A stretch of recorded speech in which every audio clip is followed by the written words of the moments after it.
Okay. Oh, man. I don't know why my alarm didn't, like, freaking, go off. It's so weird. La la la la la la. Okay, I'm gonna plug my charger in so this phone doesn't die. Okay. Then, step 2. This link needs to be tweeted out. Okay, give me a second, guys. I mean, what the hell? Luckily, I feel a bit more, like, awake. So I feel like the last time I did a live stream at 9 a.m., I was, like, really, really groggy. So hopefully that's not going to be the case today. I feel a little more awake today. And, I just tweet out this link and then we'll get started. So, okay, I don't need to be getting email notifications. Okay, we're live. Join us here. And then I'm gonna do my 3 little arrow emojis that I love to do. And I'll do live stream link.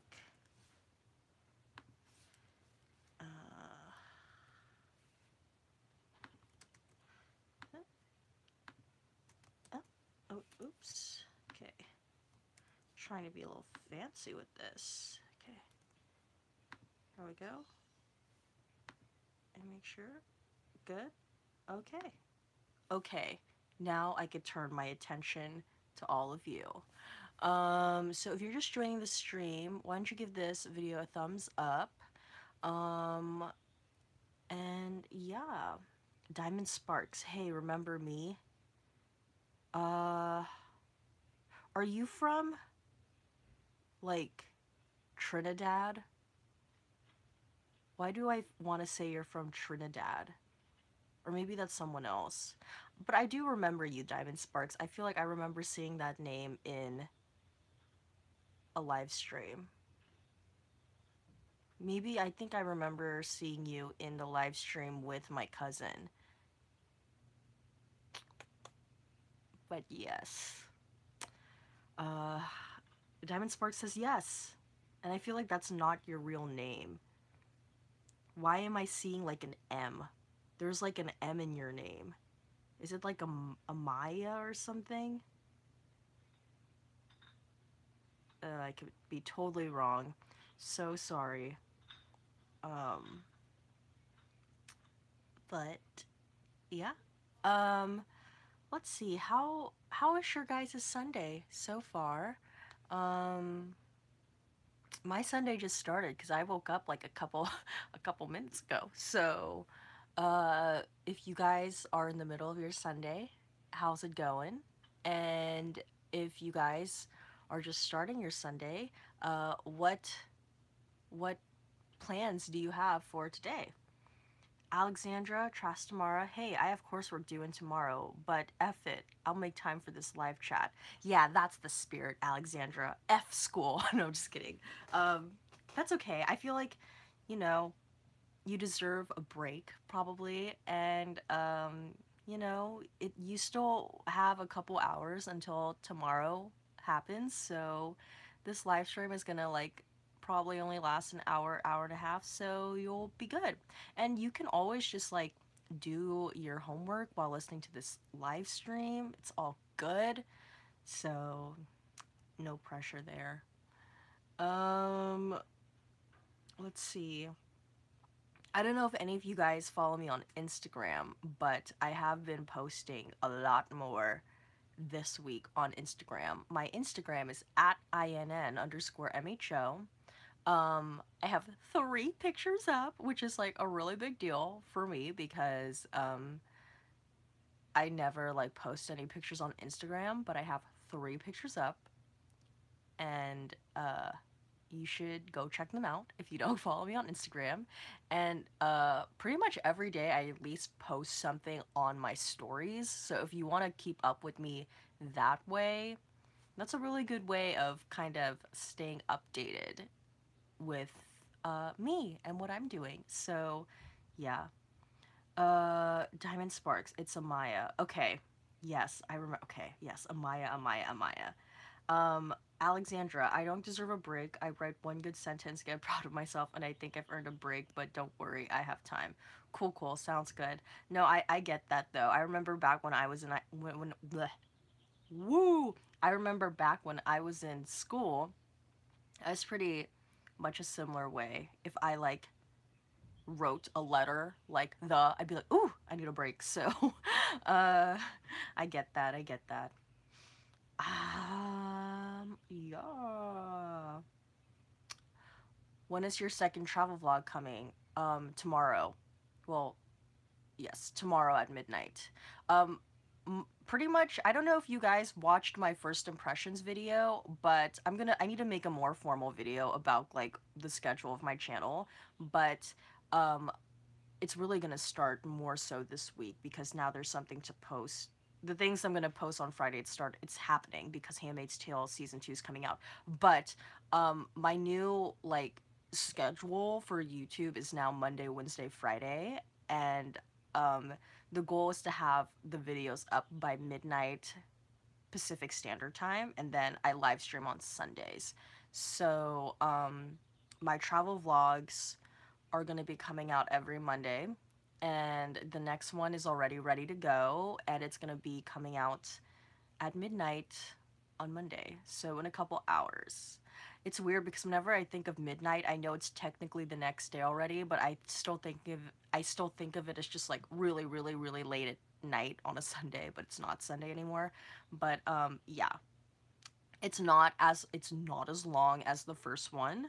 Um it's sort of, I mean, I kind of cheated in making a vlog about what's coming out in vlog 2. Like, I really didn't need to make a vlog for that portion of the trip, but I don't know, I just thought it was like I captured some like really funny like little things in it, so I made a vlog about it.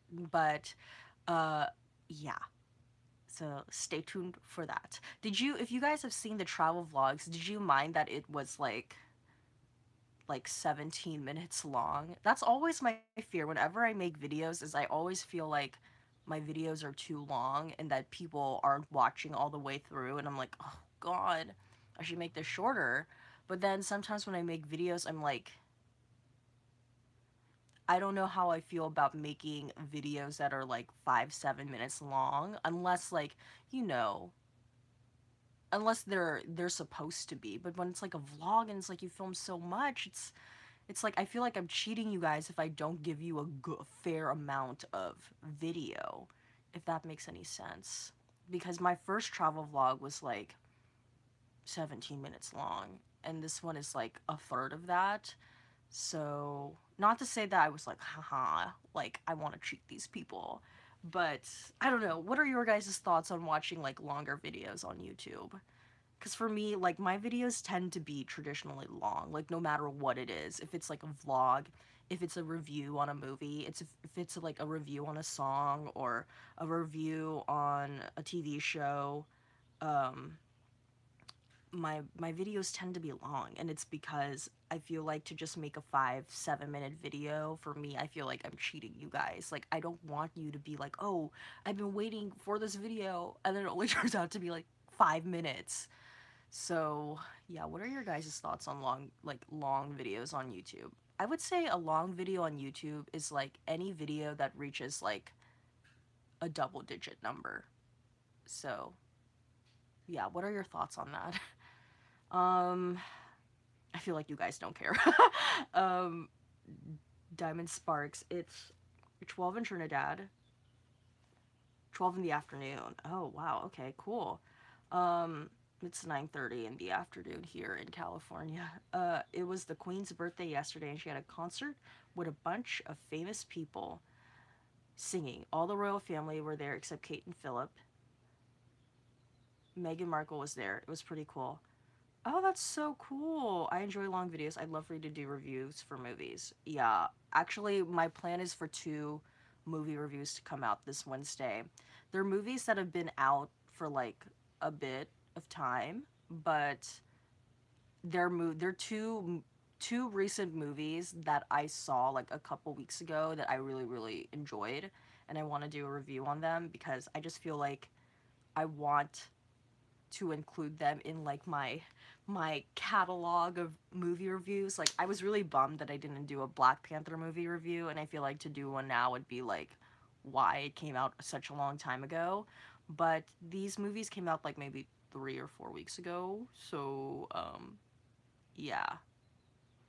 No, well, okay, PV3. Oh wait, okay, wait. Alexandra Trastamara.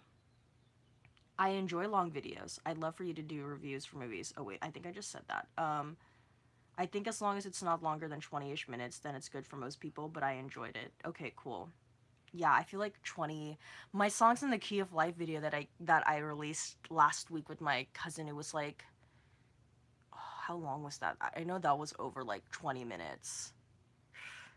It's like so hard to cut down. Like I feel like for me the most difficult part in the editing process is like whittling it down to like a good amount of like watch time. Like I always try to not go over 20, but whenever it's like a fan reaction Friday video, especially depending on what episode it is, if it's like a season finale or it's like a really really good episode of a show, I'm like, oh, I feel like that's when I give myself a little bit of leeway of okay, like it's fair game to go over the 20-minute mark because this episode deserves to go over the 20-minute mark, but I don't know, like that. And I think like when I filmed my vlogs when I was in the Philippines and in Singapore and in Malaysia, like I filmed so much, you guys. Like I have a 2 terabyte like external drive. Like this is 2 terabytes. All of my footage is on here. And when I imported all of my footage from when I was overseas, I have 2 terabytes, okay? That's like a very, very big size. I filmed so much that I took like the amount of footage I filmed was 0.5 terabytes. Like that's how much I filmed. So yeah, it's just I filmed so much footage and then I get very overwhelmed with the thought of like having to whittle all of that down. So yeah.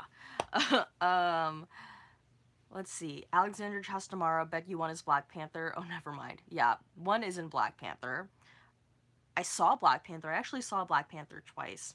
And I wish I did a movie review on it, but it was during like the time when I was still like getting things together for the channel. So, yeah. But it's 2 movie reviews. One is by Steven Spielberg and one is not. Okay, Katie. Hey y'all. Oh, Katie. What's up? Uh Amaya. I'm gonna call you Amaya. Because I feel like one time, I think in the last stream, I kept calling you Diamond Sparks. And you were like, that's not my name. It's Amaya. So I'll just call you Amaya. Hey. Hey. Leron Underwood. Random question. Is Feud canceled, by the way? Hi. I don't think Feud is canceled. I just think it's taking a long time for that season to get together. I believe the next season is Prince Charles and Princess Diana. So, no, I don't think Feud is canceled. I think they're just taking their time, which I appreciate because for me, like when it comes to Ryan Murphy's work, 'cause I feel like I know a lot of his stuff like fairly well. Like the only shows I didn't watch were like Nip Tuck, the second season of Scream Queens, the hotel season of Horror Story. Yeah, and that's it. I pretty much have seen everything of Ryan Murphy's, and I feel like he just has a lot of shows right now, you know, because he has that show about like trans people, starring trans people. It's called like Pose. I know he's working on that. He just finished American Crime Story. He's working on Feud. Like he has so many projects. For me, I would rather him. So I think that's the reason why it's taking a long time. And for me, I would rather him take time in making the show really really good instead of like rushing it for the sake of like having it needing it to be out in the world at a certain time, because like, you know, with the way like TV is now, the really you could everything is kind of like fair game. So And the point I'm trying to make here is, like, when Ryan Murphy's, like, really, really, like, on his, like, you know what, his shows are really, really good. Like, the first season of American Crime Story. Like, usually the first seasons of his every one of his, like, new shows are really, really good. Like, first season of Crime Story, first season of Glee, you know, the first, I'll say first 3 seasons of Horror Story. Like, I think he really, like, took his time with each of those seasons, and that's why they were, like, really, really good. But then when he starts to, like, rush it, when Ryan Murphy is bad, he's, like, really, really bad. So I would rather him, like, take his time with making the next season of Feud really, really good. PV3, that's a lot of space used for the videos. Yeah, it is a lot of space. That's why I'm a little overwhelmed with having to edit these travel vlogs. And yeah, that's why I'm a little overwhelmed with having to edit the travel vlogs, and why the travel vlogs that are going to be taking, like, place in, because I went to three different countries when I was overseas. I went to the Philippines, I went to Singapore, and I went to Malaysia.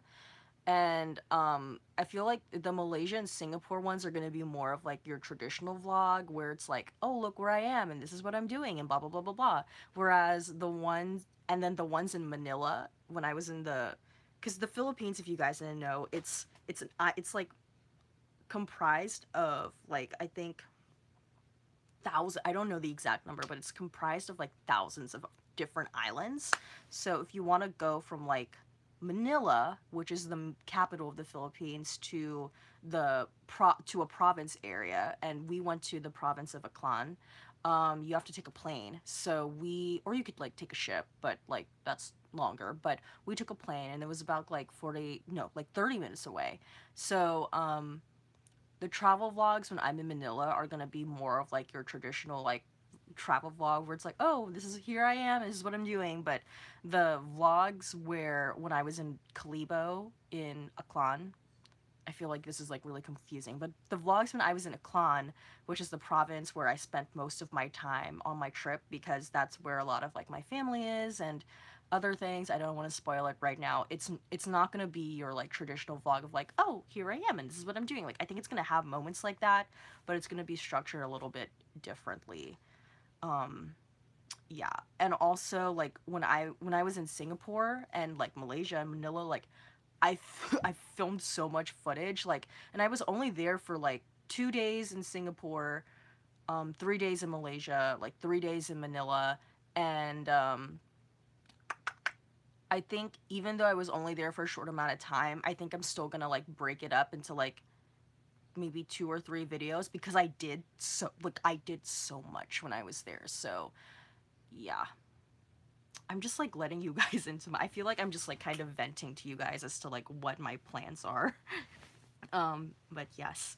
Leron Underwood, I cried so much with Feud, Better, Joan.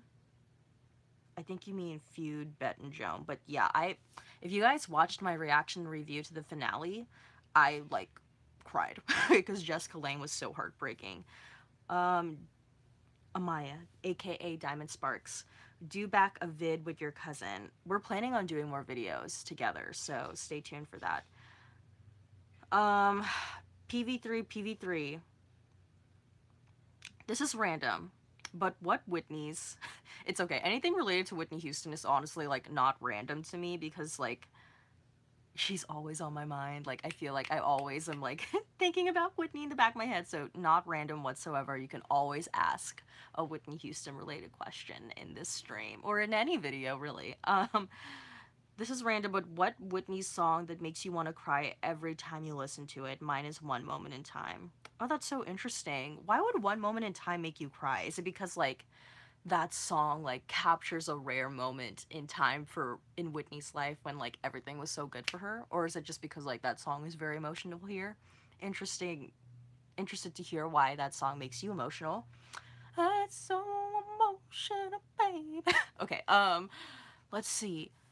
What song? I mean, I think, like, Why Does It Hurt So Bad from the Waiting to Exhale soundtrack. That's, like, fairly emotional to listen to. Yeah, why does it hurt so bad? Because like by that time in her career, Whitney's voice was clearly not of the quality that it once was, like in comparison to the beginning of her career.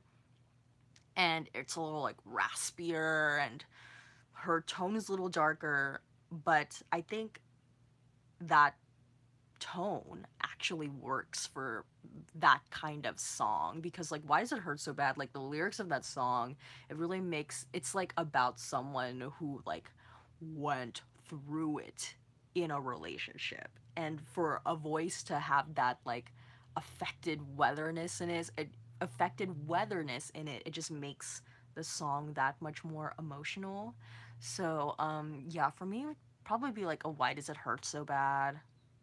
um I mean, like sometimes if I get really, really deep in my feelings regarding Whitney, um,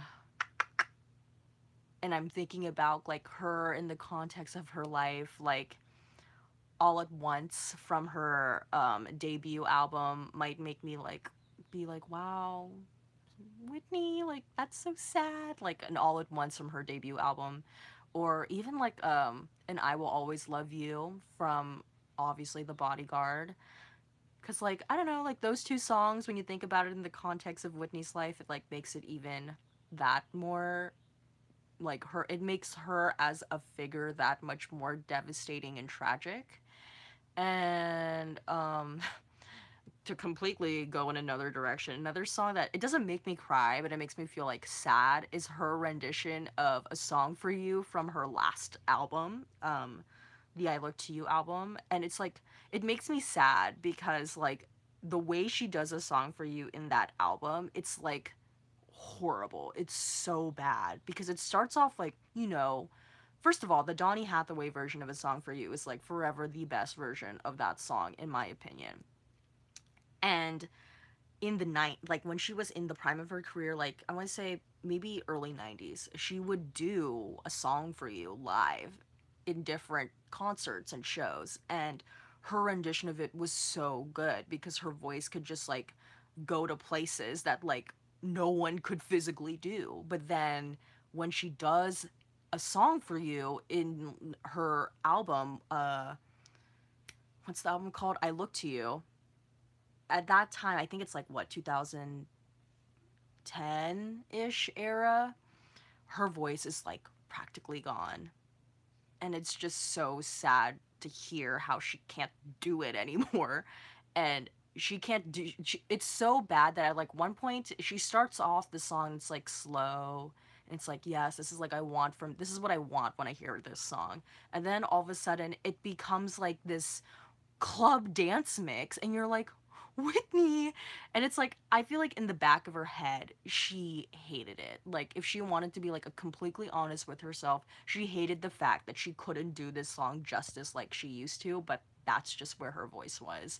So in that context, like that's a pretty sad listen. Oh, speaking of I Look to You, I feel like a song that I like have legitimately cried to was I Look to You from the I Look to You album. And also not as emotional for me, but sometimes it can get me there, is I Didn't Know My Own Strength from the I Look to You album. But girl, there have been some times where I've been like really, really down on my life, and I've listened to I Look to You and I was like, this is bleak.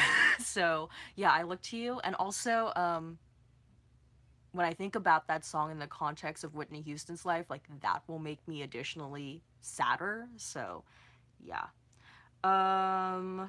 Let's see. So that's that. um Leron Underwood, which show you will wanted be on American Horror Story or Feud? Mine is Feud. If I was to be on a show, which show would I want to be?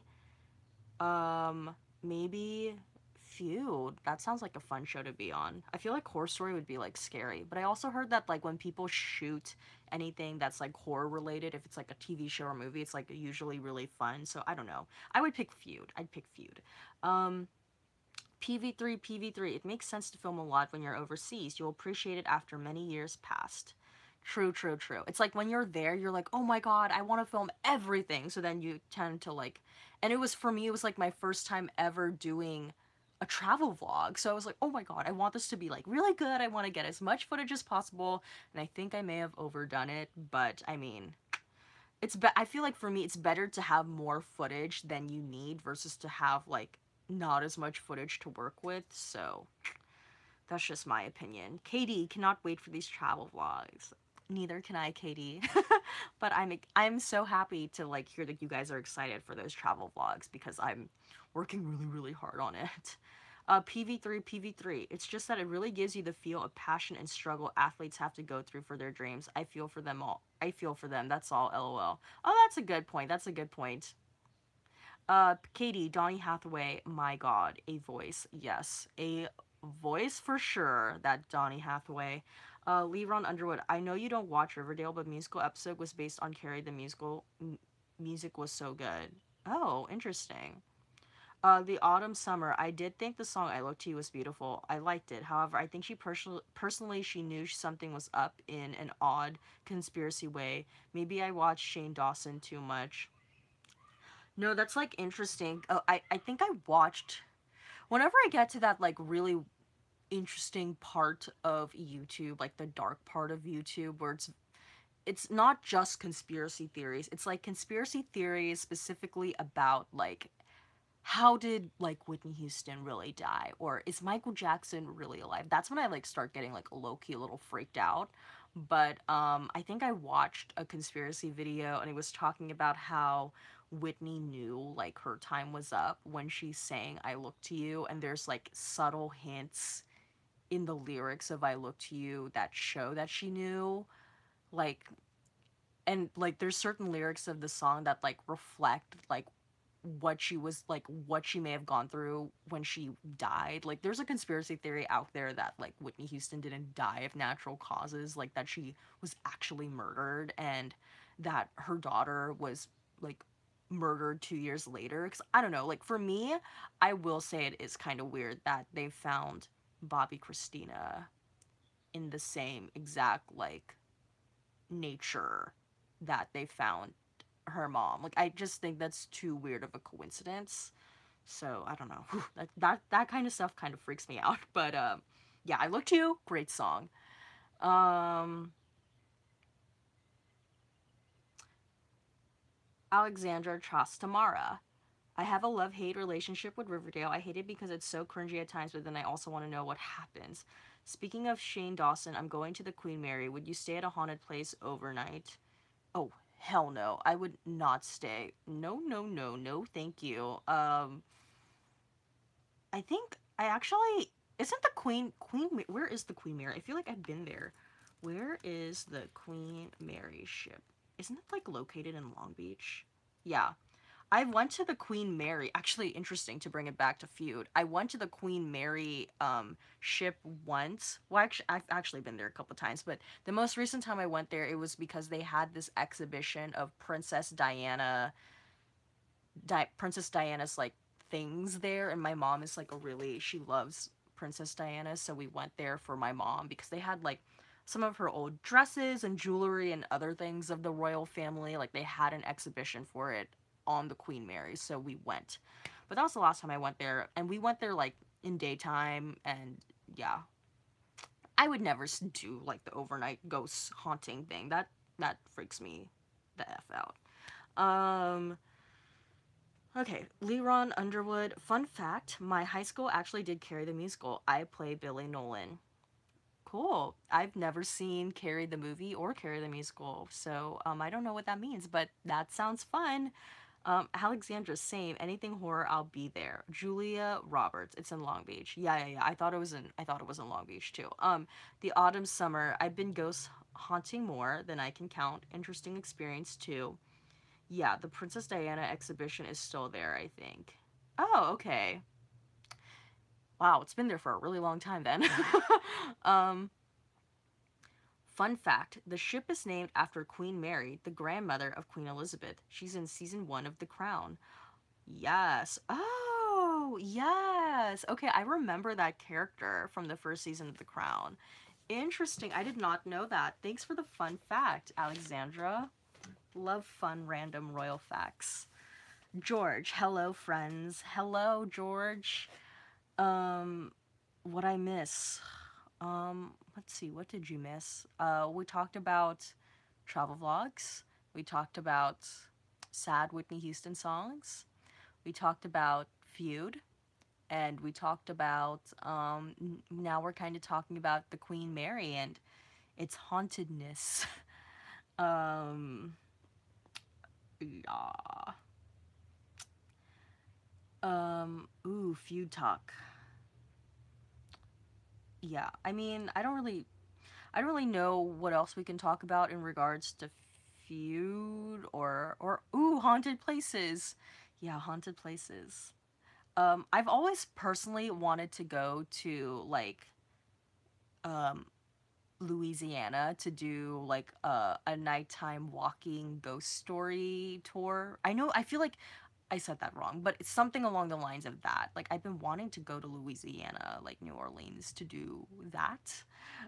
Um I don't know, maybe I'll chicken out in the end if I ever wanted to do it. The autumn summer, did you know it was said that Queen Mary's chest was so big they could basically set a display of diamonds on it? Weird fact. That is a strange fact. Alexandra, I want to be dragged down the stairs of the Queen Mary. Whoa, that's really dark. That's a very oddly specific thing to desire. KD, yes, come on, girl. Yeah, KD, aren't you in New Orleans? Don't you live there? Maybe I could visit you. But yeah, I no New Orleans has been one of the places I've been wanting to go to for the longest time. I've been wanting to go so badly for, you know, the the very stereotypical things you want to do, like the beignets. And like I said, I want to do like a nighttime like ghost walking tour. And if I like had the money, I would honestly go to Essence Fest this year because Janet Jackson is headlining. But your girl is seeing Beyonce and Jay-Z in concert this year, so she doesn't have the money anymore. But yeah, I've been wanting to do that because I watched this really like it's a very amazing high quality vlog, and whenever I watch these kinds of vlogs, it intimidates me ever so much. But the like an old popular YouTube channel called Jack's Gap uploaded this like one day in New Orleans vlog, and it just like looked really cool. So I want to go. I want to go. And I would totally like shoot a travel vlog there. And I don't know, it just seems really fun. So yeah, that's my spiel on New Orleans. Um, the autumn summer, LMAO, you won't get dragged down the stairs, but you might see and hear things. I went haunting and stayed overnight at an old nun convent. We heard stuff and saw things. Oh shit, yeah. No thank you. No thank you. I would never effing do that. Katie, just 3 hours from New Orleans, going next weekend. Oh, how fun. Well, have fun, girl. The autumn summer. Yuppers. Julia Roberts, I want to go to Louisiana too. It seems great. I might go to Essence Fest. Oh my god, you are so lucky. Like this year, if you go to Essence Fest this year, in a future live stream, let me know how that goes. I'm super jealous because Janet is like headlining, I believe. Like she's one of like the big people that they have. So, oh, you're so lucky. You're so lucky. And also, I remember what's it called? What was a movie called? I watched it on the plane. Oh, Girls Trip. Girls Trip like was set in Essence Fest, and like that movie made Essence Fest look so much fun. So, yeah. But I feel like I would need people to go with if I ever went to Essence Fest. Like, honestly, I would go by myself. But I think I would need to like take a friend with me or something. George, have you watched Shane Dawson's ghost hunting vids on the Queen Mary? So creepy. I don't really watch Shane Dawson, so no, I haven't. Leron Underwood, don't go to VidCon. It's the worst. That's I've never been to VidCon. Actually, like, fun little fact for you guys who've, I may have like mentioned this like in one random video, but this is actually technically my second YouTube channel I've ever had. My first YouTube channel I had was called The Great Indoors, and it was a joint YouTube channel that I had with two of my friends. And I remember, I think my friends, because at the time I was so busy with dance, I never really had the time to do those sorts of things on the weekend. But my two friends that we did the YouTube channel together, they went to VidCon for like 2 years just to kind of like, walk around and get a feel for like the YouTube community. And from what they told me, it seems like a trip. Like, it's a lot of just like little girls trying to run after their favorite YouTubers. So, not totally into that. And I think like last year, like at one, like over the summer, I drove to the Anaheim Convention Center because I live like 20 minutes away.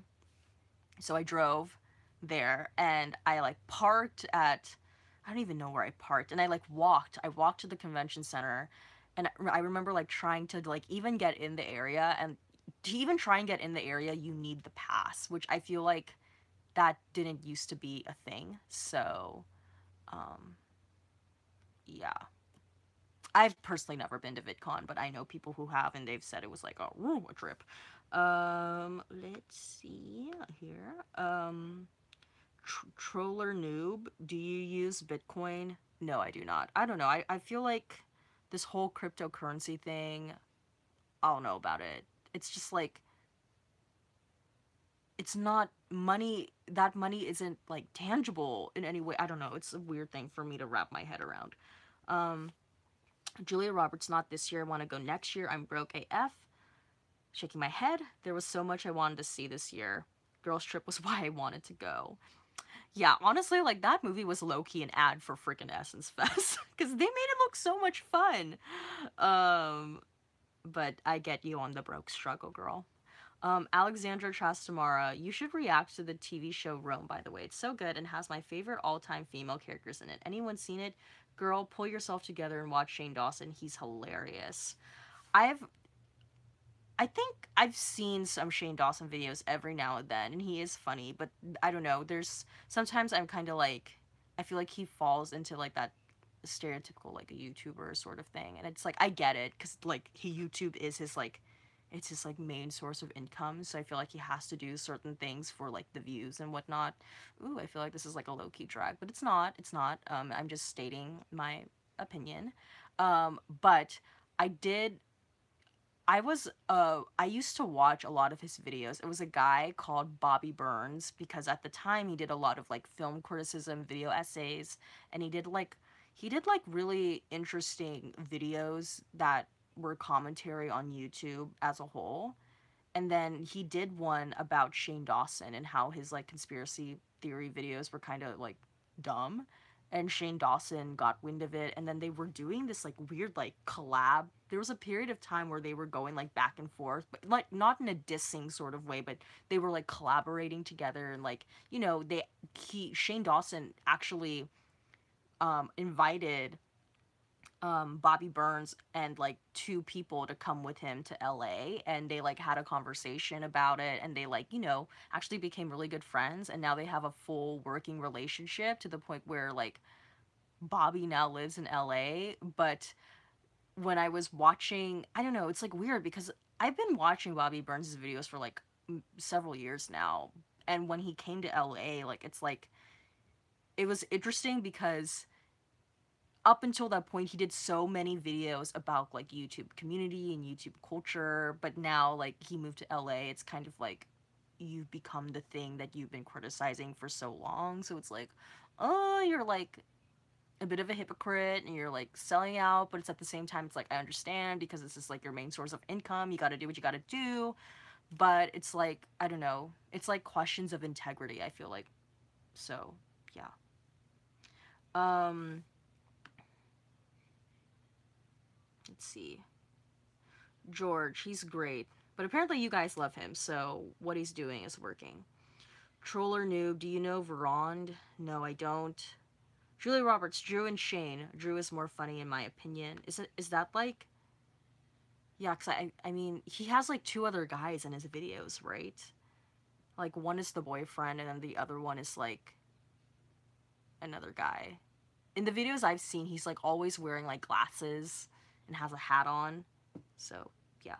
PV3, what's the worst movie you've ever seen? Hmm. I mean, there was, God, I don't even remember what the movie was called because at the time I was a really, really big Desperate Housewives fan. And my favorite housewife was Gabrielle Solis, played by Eva Longoria.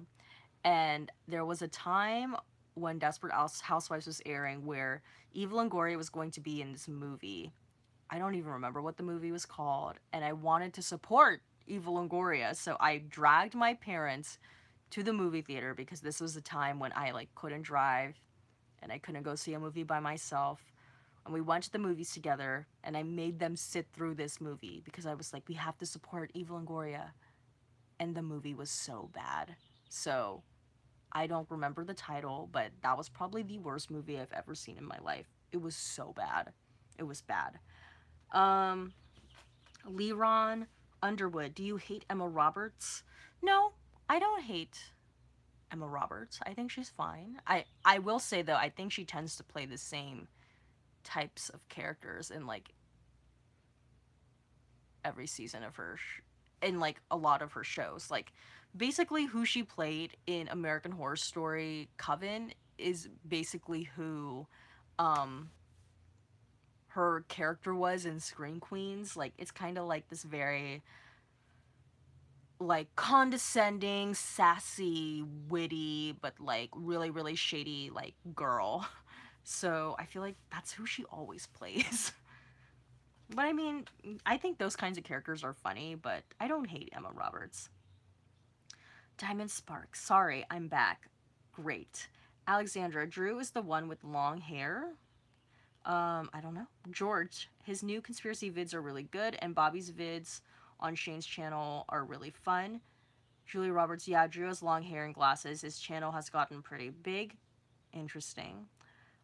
Troller Noob, did you that Verond J better than YouTube? Oh, I have no idea who Verond is, so I don't know about this. Leron Underwood, I'm so done with reality TV. Um, I don't watch a lot of reality TV. I do watch some, like I watch Real Housewives of Beverly Hills. That's my favorite Beverly Hills iteration. That's my favorite Housewives is the Beverly Hills one. Um, I watched a random episode of Keeping Up with the Kardashians the other day, but really the only reality show I like watch on a consistent basis is Real Housewives of Beverly Hills. So maybe that's why I'm not tired of it because I don't watch too much of it. But there is a lot out there, so I understand. Troller Noob, Verond is the best. Don't know who Verond is.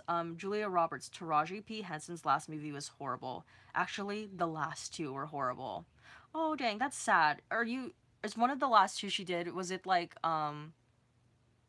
the one where she was sort of like this like Foxy Brown, like black exploitation type of character where she was like, fighting crime?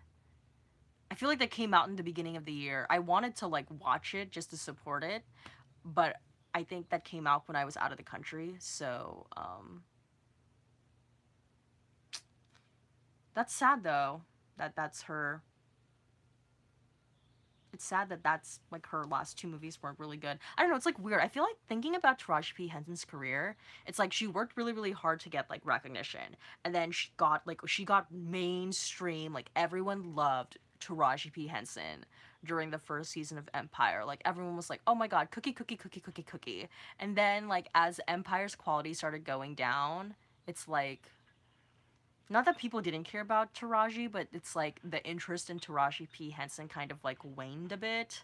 So I honestly don't think it's because like she started to suck as an actress. I just think it's like the quality of her show went down, and then also like I guess the movies she was in weren't that good. So, but I love Taraji.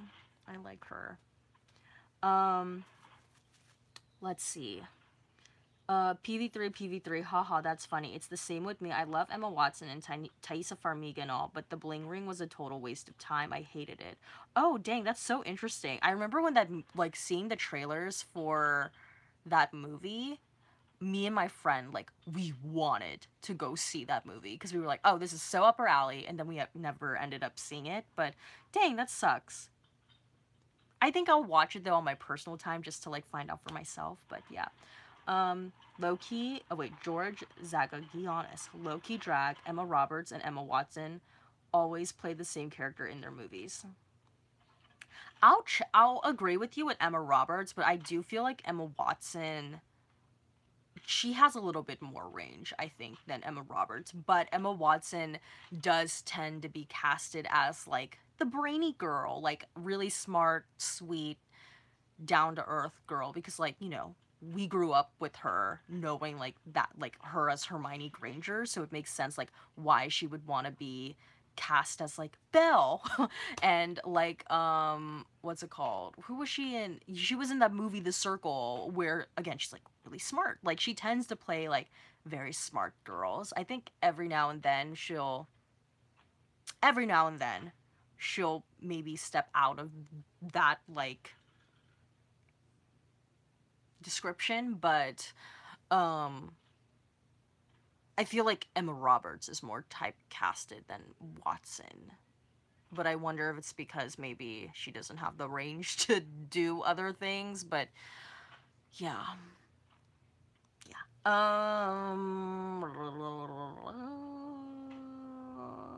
Let's see. Okay, Julia Roberts, Unfabulous was a great show, though. Unfabulous. I remember that show, but I feel like I didn't watch that show too much. Unfabulous. What was the one with, like, Jamie Lynn Spears? Was that Unfabulous? I forget. I was more of a Disney person than a Nickelodeon person, but George, she was good in Harry Potter, but Hermione is all she can play, I feel like. She's a little overrated in my humble opinion. Oh, see what you did there. Don't at me. No, it's okay. I feel like, I think we, like, for the most part, majority of people like Emma Watson because of, like, you know, the fact that she played Hermione for so long and people love that character. And then also, you know, additionally, it's like Emma Watson is very, like, not that she's, like, bragging, but it's very known that, like, Emma Watson is a very, like, smart, put together young lady, so people love that, and they, you know, they,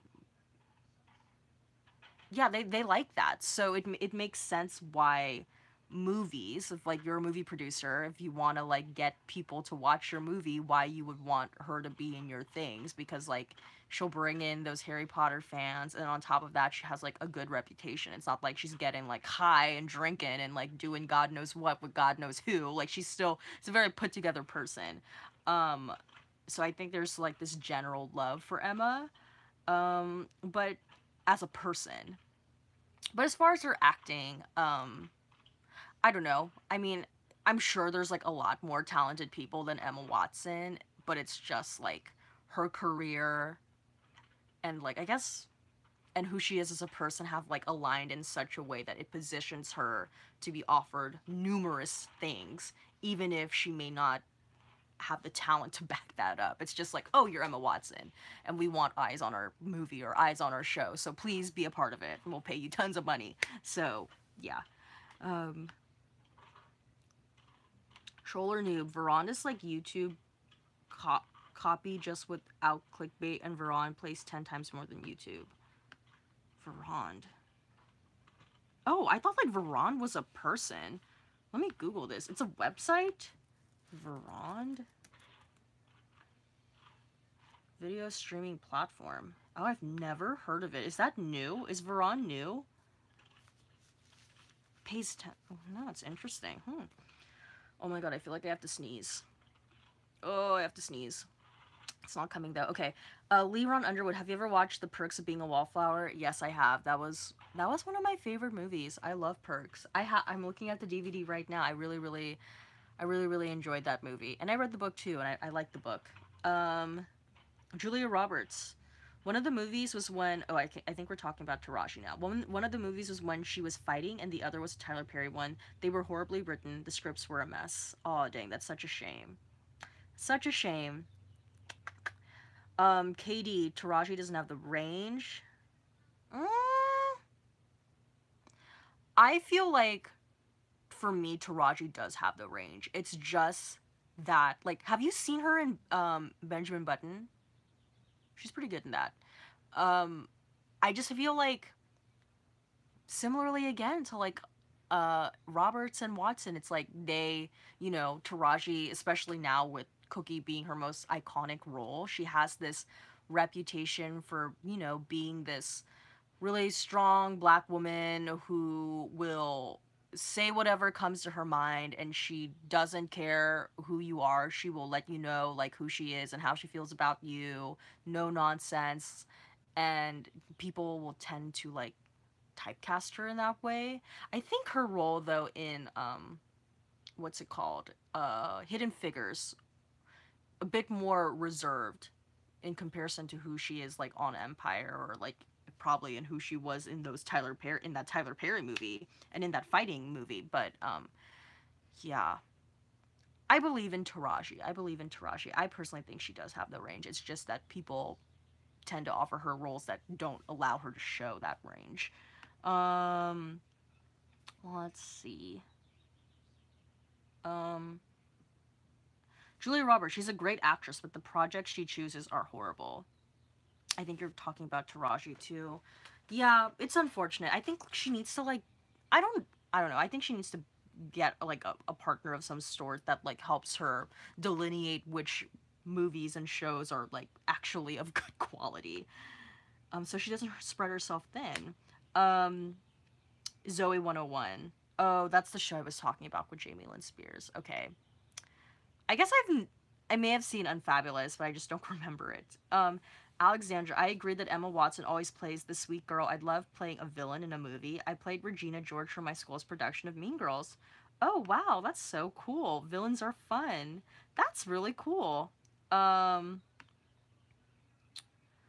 Zammer Jammer, I didn't like her portrayal of Hermione at all. She's always so anxious in the movies. I never read her as an anxious in the books.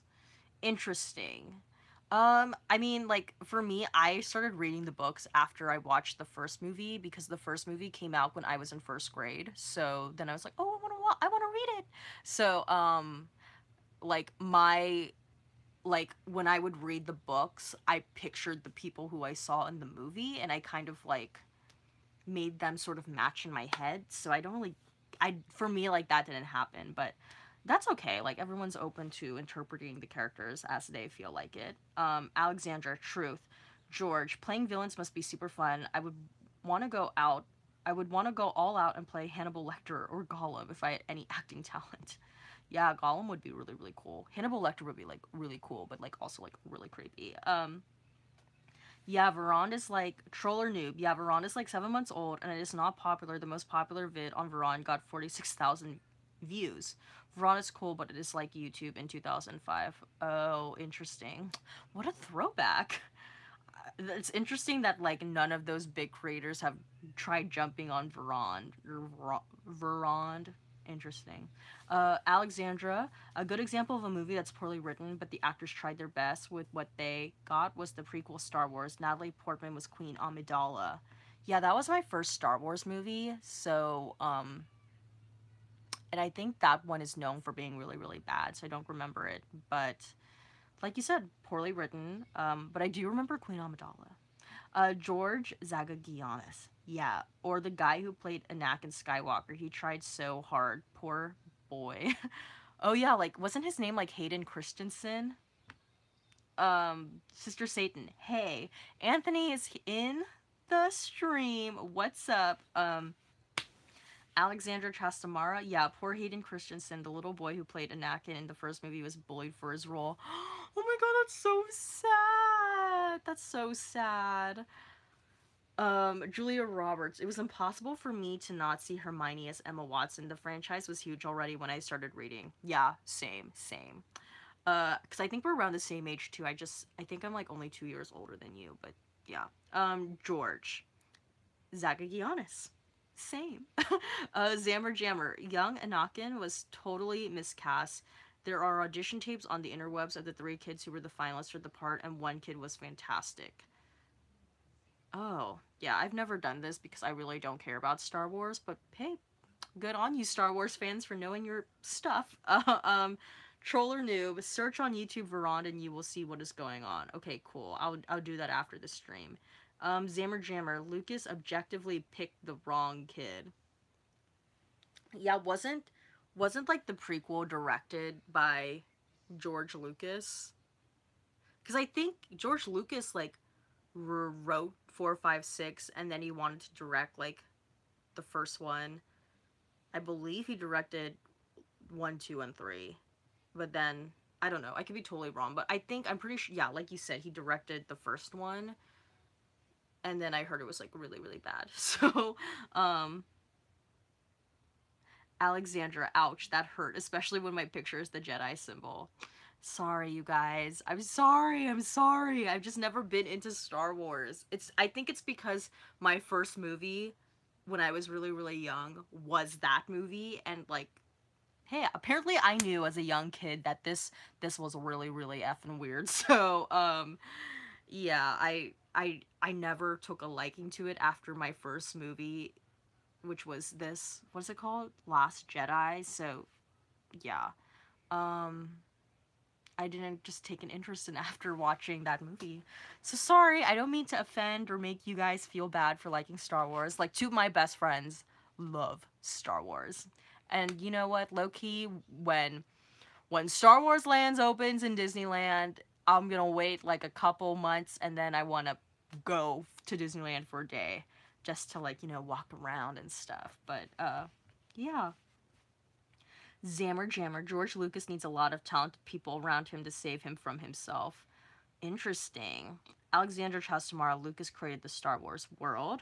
Okay, I did know that. Julia Roberts, I want to get into Star Wars, but so much. Maybe I'll try after college.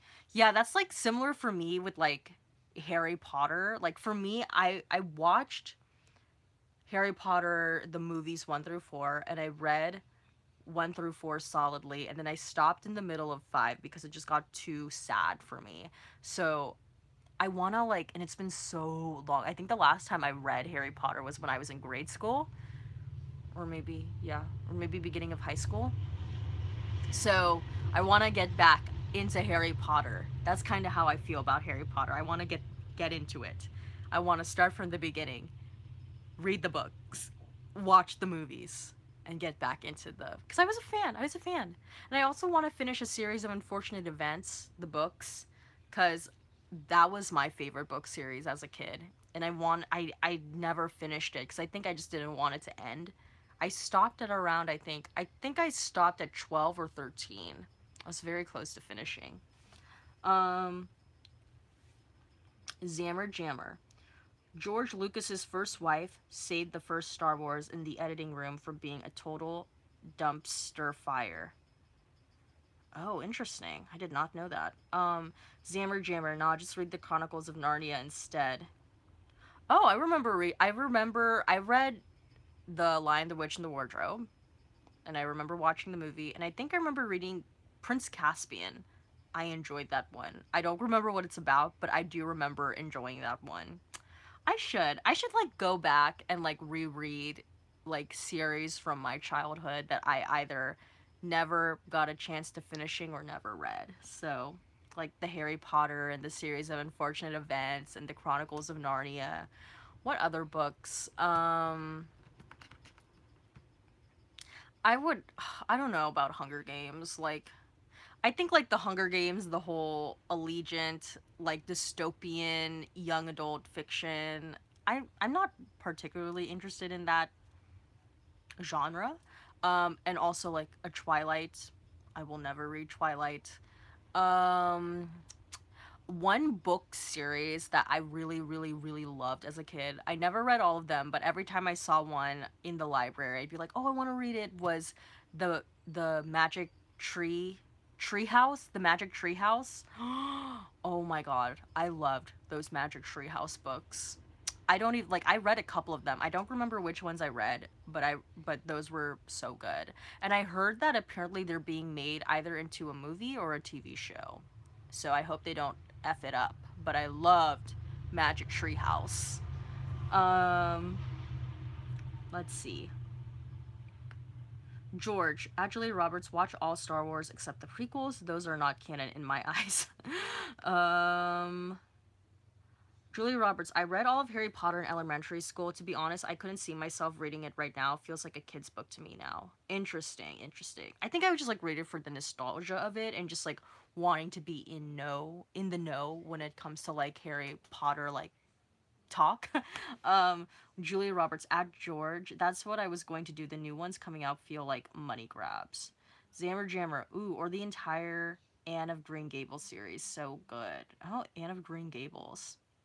George Zagagiannis, Harry Potter and the Cursed Child is also not canon in my eyes. Yeah, I remember like because I follow like a lot of like YouTubers who are really in like the fan community, like a lot of like Disney YouTubers, and that tends to overlap with like Harry Potter fans.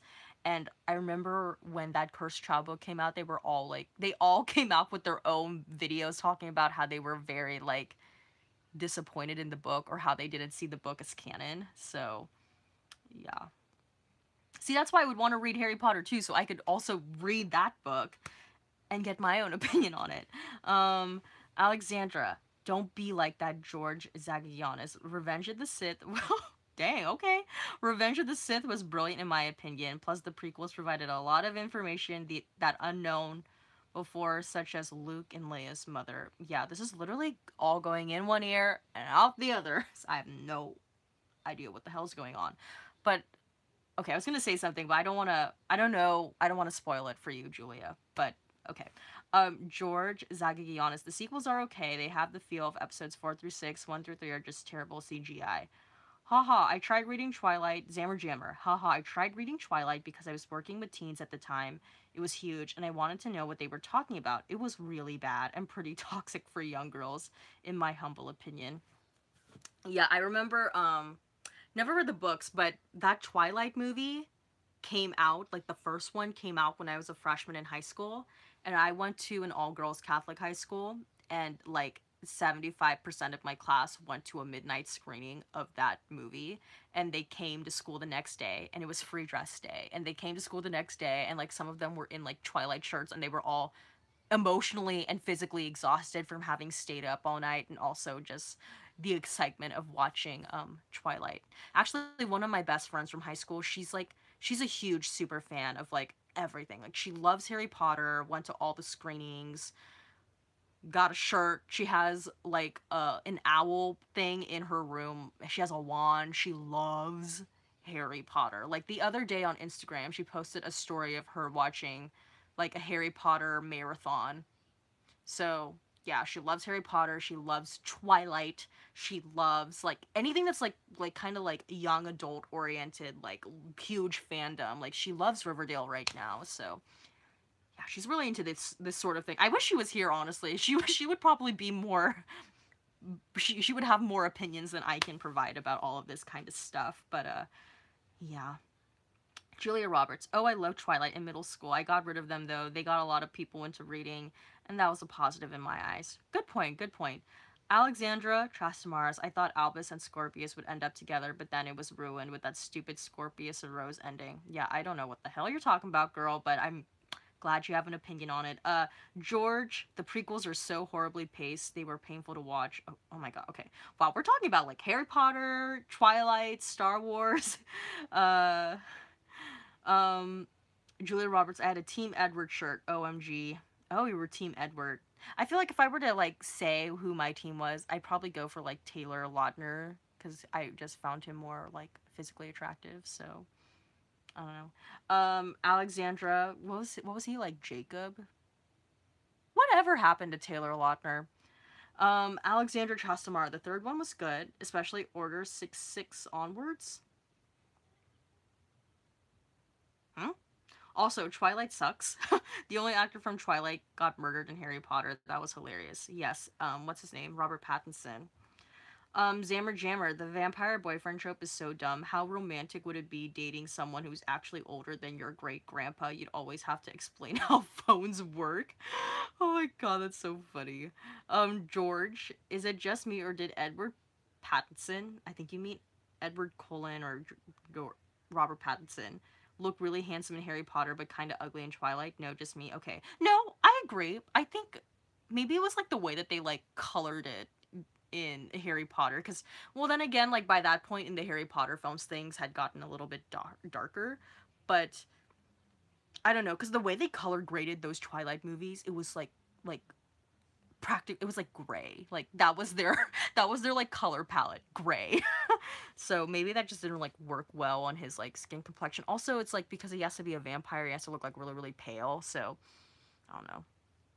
I think though, if you guys ever watched that movie with Robert Pattinson and Reese Witherspoon, I think it was called like Water for Elephants, and they were like they were each other's love interests.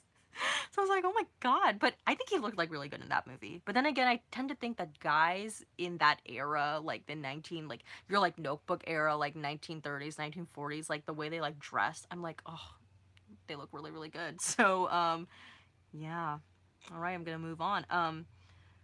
George Zagagian is sorry. Robert Pattinson. Julia Roberts. Add Zammer Jammer. It's a trope. LMAO. A lot of stories don't make sense. Zammer Jammer, never mind that her vampire boyfriend constantly reminds her how much he wants to kill her. Normalizing abuse. Not okay. Julia Roberts. A lot of the reason Twilight got dragged is because teen girls loved it. Lindsay Ellis did a great video essay on Stephanie Meyer. Oh yeah, yeah, yeah. I think I remember you recommending that I watch some of her videos, and it turns out I'm actually subscribed to her channel. It's just I don't watch like every single video, but I do remember coming across her video on that, so I do recommend that. Um, how long have we been going? Okay. Alexandra Trastamara. Taylor Lautner tried way too hard to keep his role in Twilight. He should have just moved on. Zammer Jammer. Actually, Roberts, I hear you, but as a fan of Anne Rice vampires, that idea annoyed me. Vampires want to eat you. It would be like a story where a person falls in love with a bucket of KFC. Alexandra Chastamara, never seen The Notebook. I know, blasphemy. Oh, The Notebook. My God, that is. Ooh, I love that movie. I love that movie. Like Ryan Gosling looks so good in that movie. It's just like it's a gift. It's the gift that keeps on giving. Like that first half of The Notebook when they're still in their like he's like young in his like 1930s like wear, and he had his like little hat with his like overalls and then the shirt like I love it when guys wear that kind of shirt. It's like this like I don't know, that shirt that he wears in The Notebook, you're just like, you look so good in that shirt. Oh my god, I love that movie. And him and Rachel McAdams, I think they just make they look so good together. It's that whole it's like very stereotypical, like the blonde and the redhead getting together, you know, and they look good together. So I'm just like, oh, they look so good together. It's so weird for me. And like they dated. They dated in real life too. And then it didn't work out, but yeah. Um let's see. George Zagagiannis, what happened to making normal vampire movies like Dracula? Wish they do that again. Um, Alexandra Trustamara, am I the only one who thinks Ryan Gosling always looks like he's just smelled something awful? Yeah, you're the only one, Alexandra, because like, Ryan Gosling. Ryan Gosling! Okay, Julia Roberts. I mean, those Canadian guys, I mean, seriously.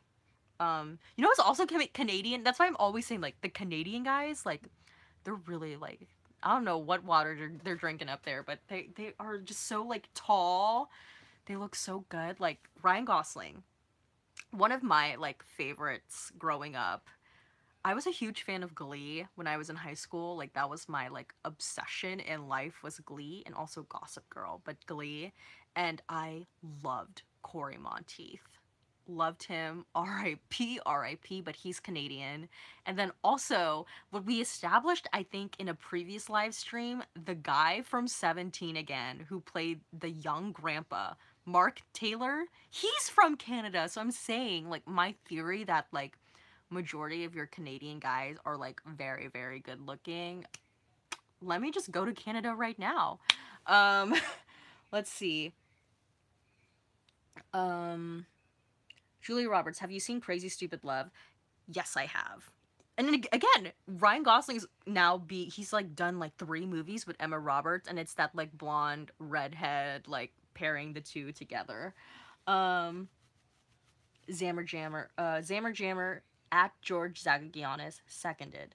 Julia Roberts, I can't believe he had kids. Yeah, same. It's like really weird for me to wrap my head around the fact that like Ryan Gosling is married to Eva Mendes, who's like, a star in her own right.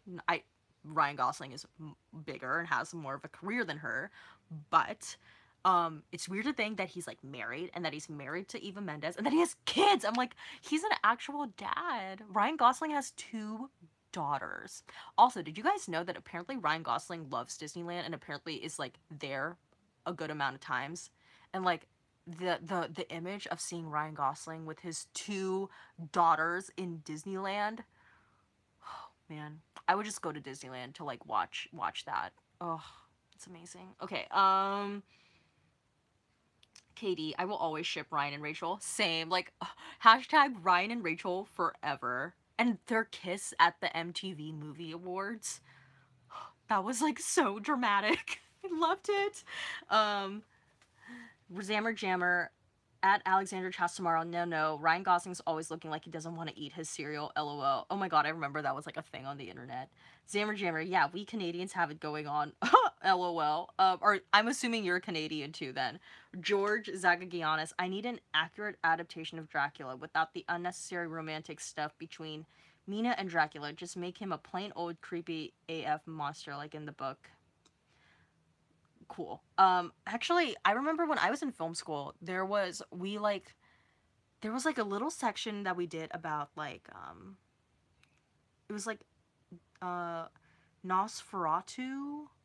I think isn't that like wasn't he the original vampire or like original like monster in a movie, Hollywood monster movie?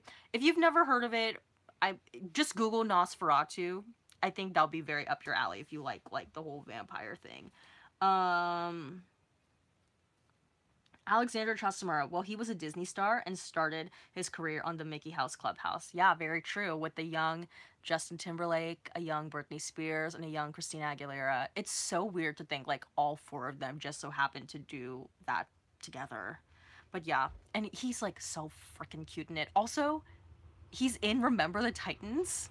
He's in a young Ryan Gosling is in Remember the Titans, and he plays like he doesn't have too many lines, but he has a couple lines. And his character thing is like he loves like country music. It's if you guys have never seen Remember the Titans, like you are truly missing out. Let's see. Zammer Jammer at George Zagagiannis, but the reason vampires are scary is because they don't chase you, they make you come to them. The romantic stuff between Mina and Dracula is what makes Dracula so scary. Julia Roberts, I'm still waiting for Zac Efron and Vanessa Hudgens to get it together.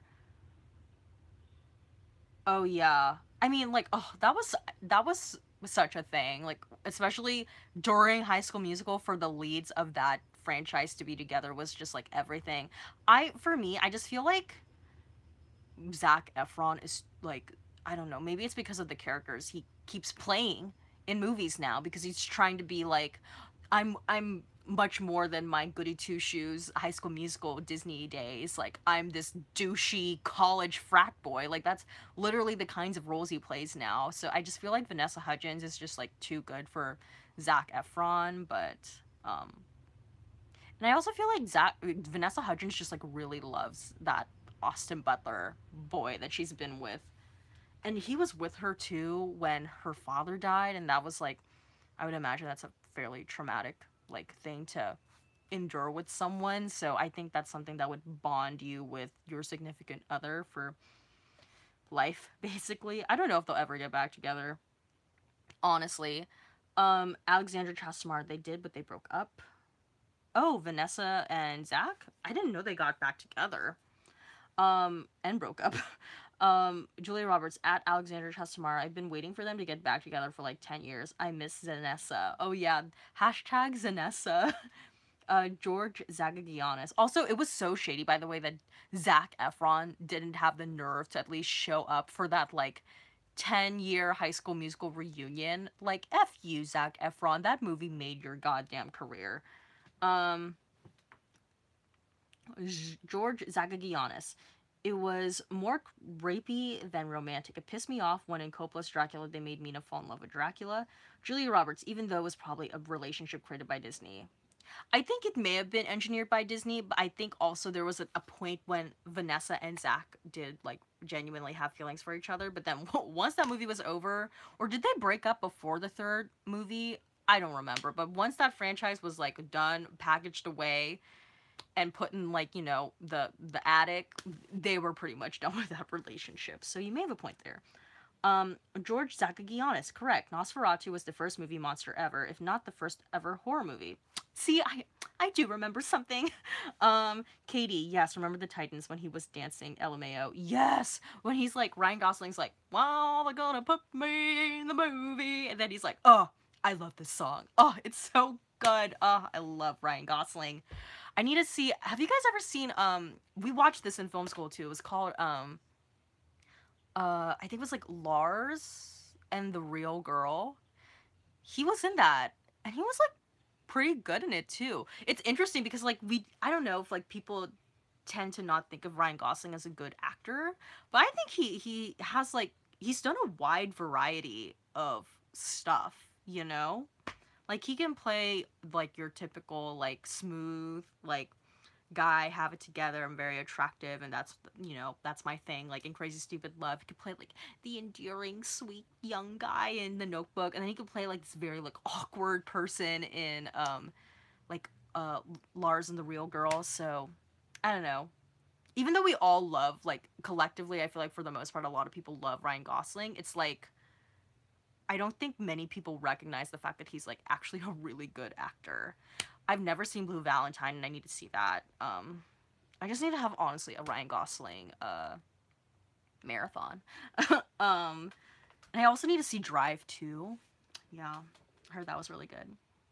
And wasn't he in A Place Beyond the Pines with Bradley Cooper? See, that's what I'm saying. He's like in a lot of things, and he's like pretty consistently good in all of them. It's like Ryan, God. Okay. Julia Roberts, Lars and the Real Girl, OMG. Jones Street TV, what did you think of season 2 of Stranger Things? If you want to see my full thoughts on season 2 of Stranger Things, I reacted to the entire season. Every single episode has its own reaction, so you can go and watch that on my channel, Jones Street TV, when you get done with the stream. There's a playlist all conveniently in there in the order, so you could go back and watch it, and you'll know my full thoughts on season 2 of Stranger Things. Julia Roberts, he's a great actor. Wow, did you see the movie when he was a drug addict?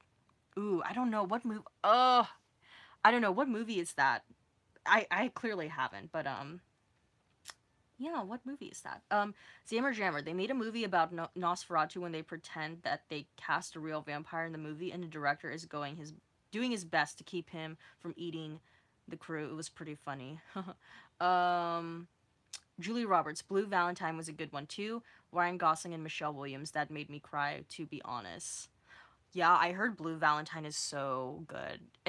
And like Michelle Williams, like strangely enough, like you ask my dad who are your favorite actresses? My dad will say like Meryl Streep, God, what was that lady's name? She's really good friends with Michael Jackson. Oh, I'm forgetting her name, but he'll say like Meryl Streep, and then like he'll say this person's name, and then he'll say Michelle Williams. Like he loves Michelle Williams. My dad like thinks Michelle Williams is one of the greatest actresses of our time. But yeah, Michelle Williams is in Blue Valentine. I need to see that movie. I should.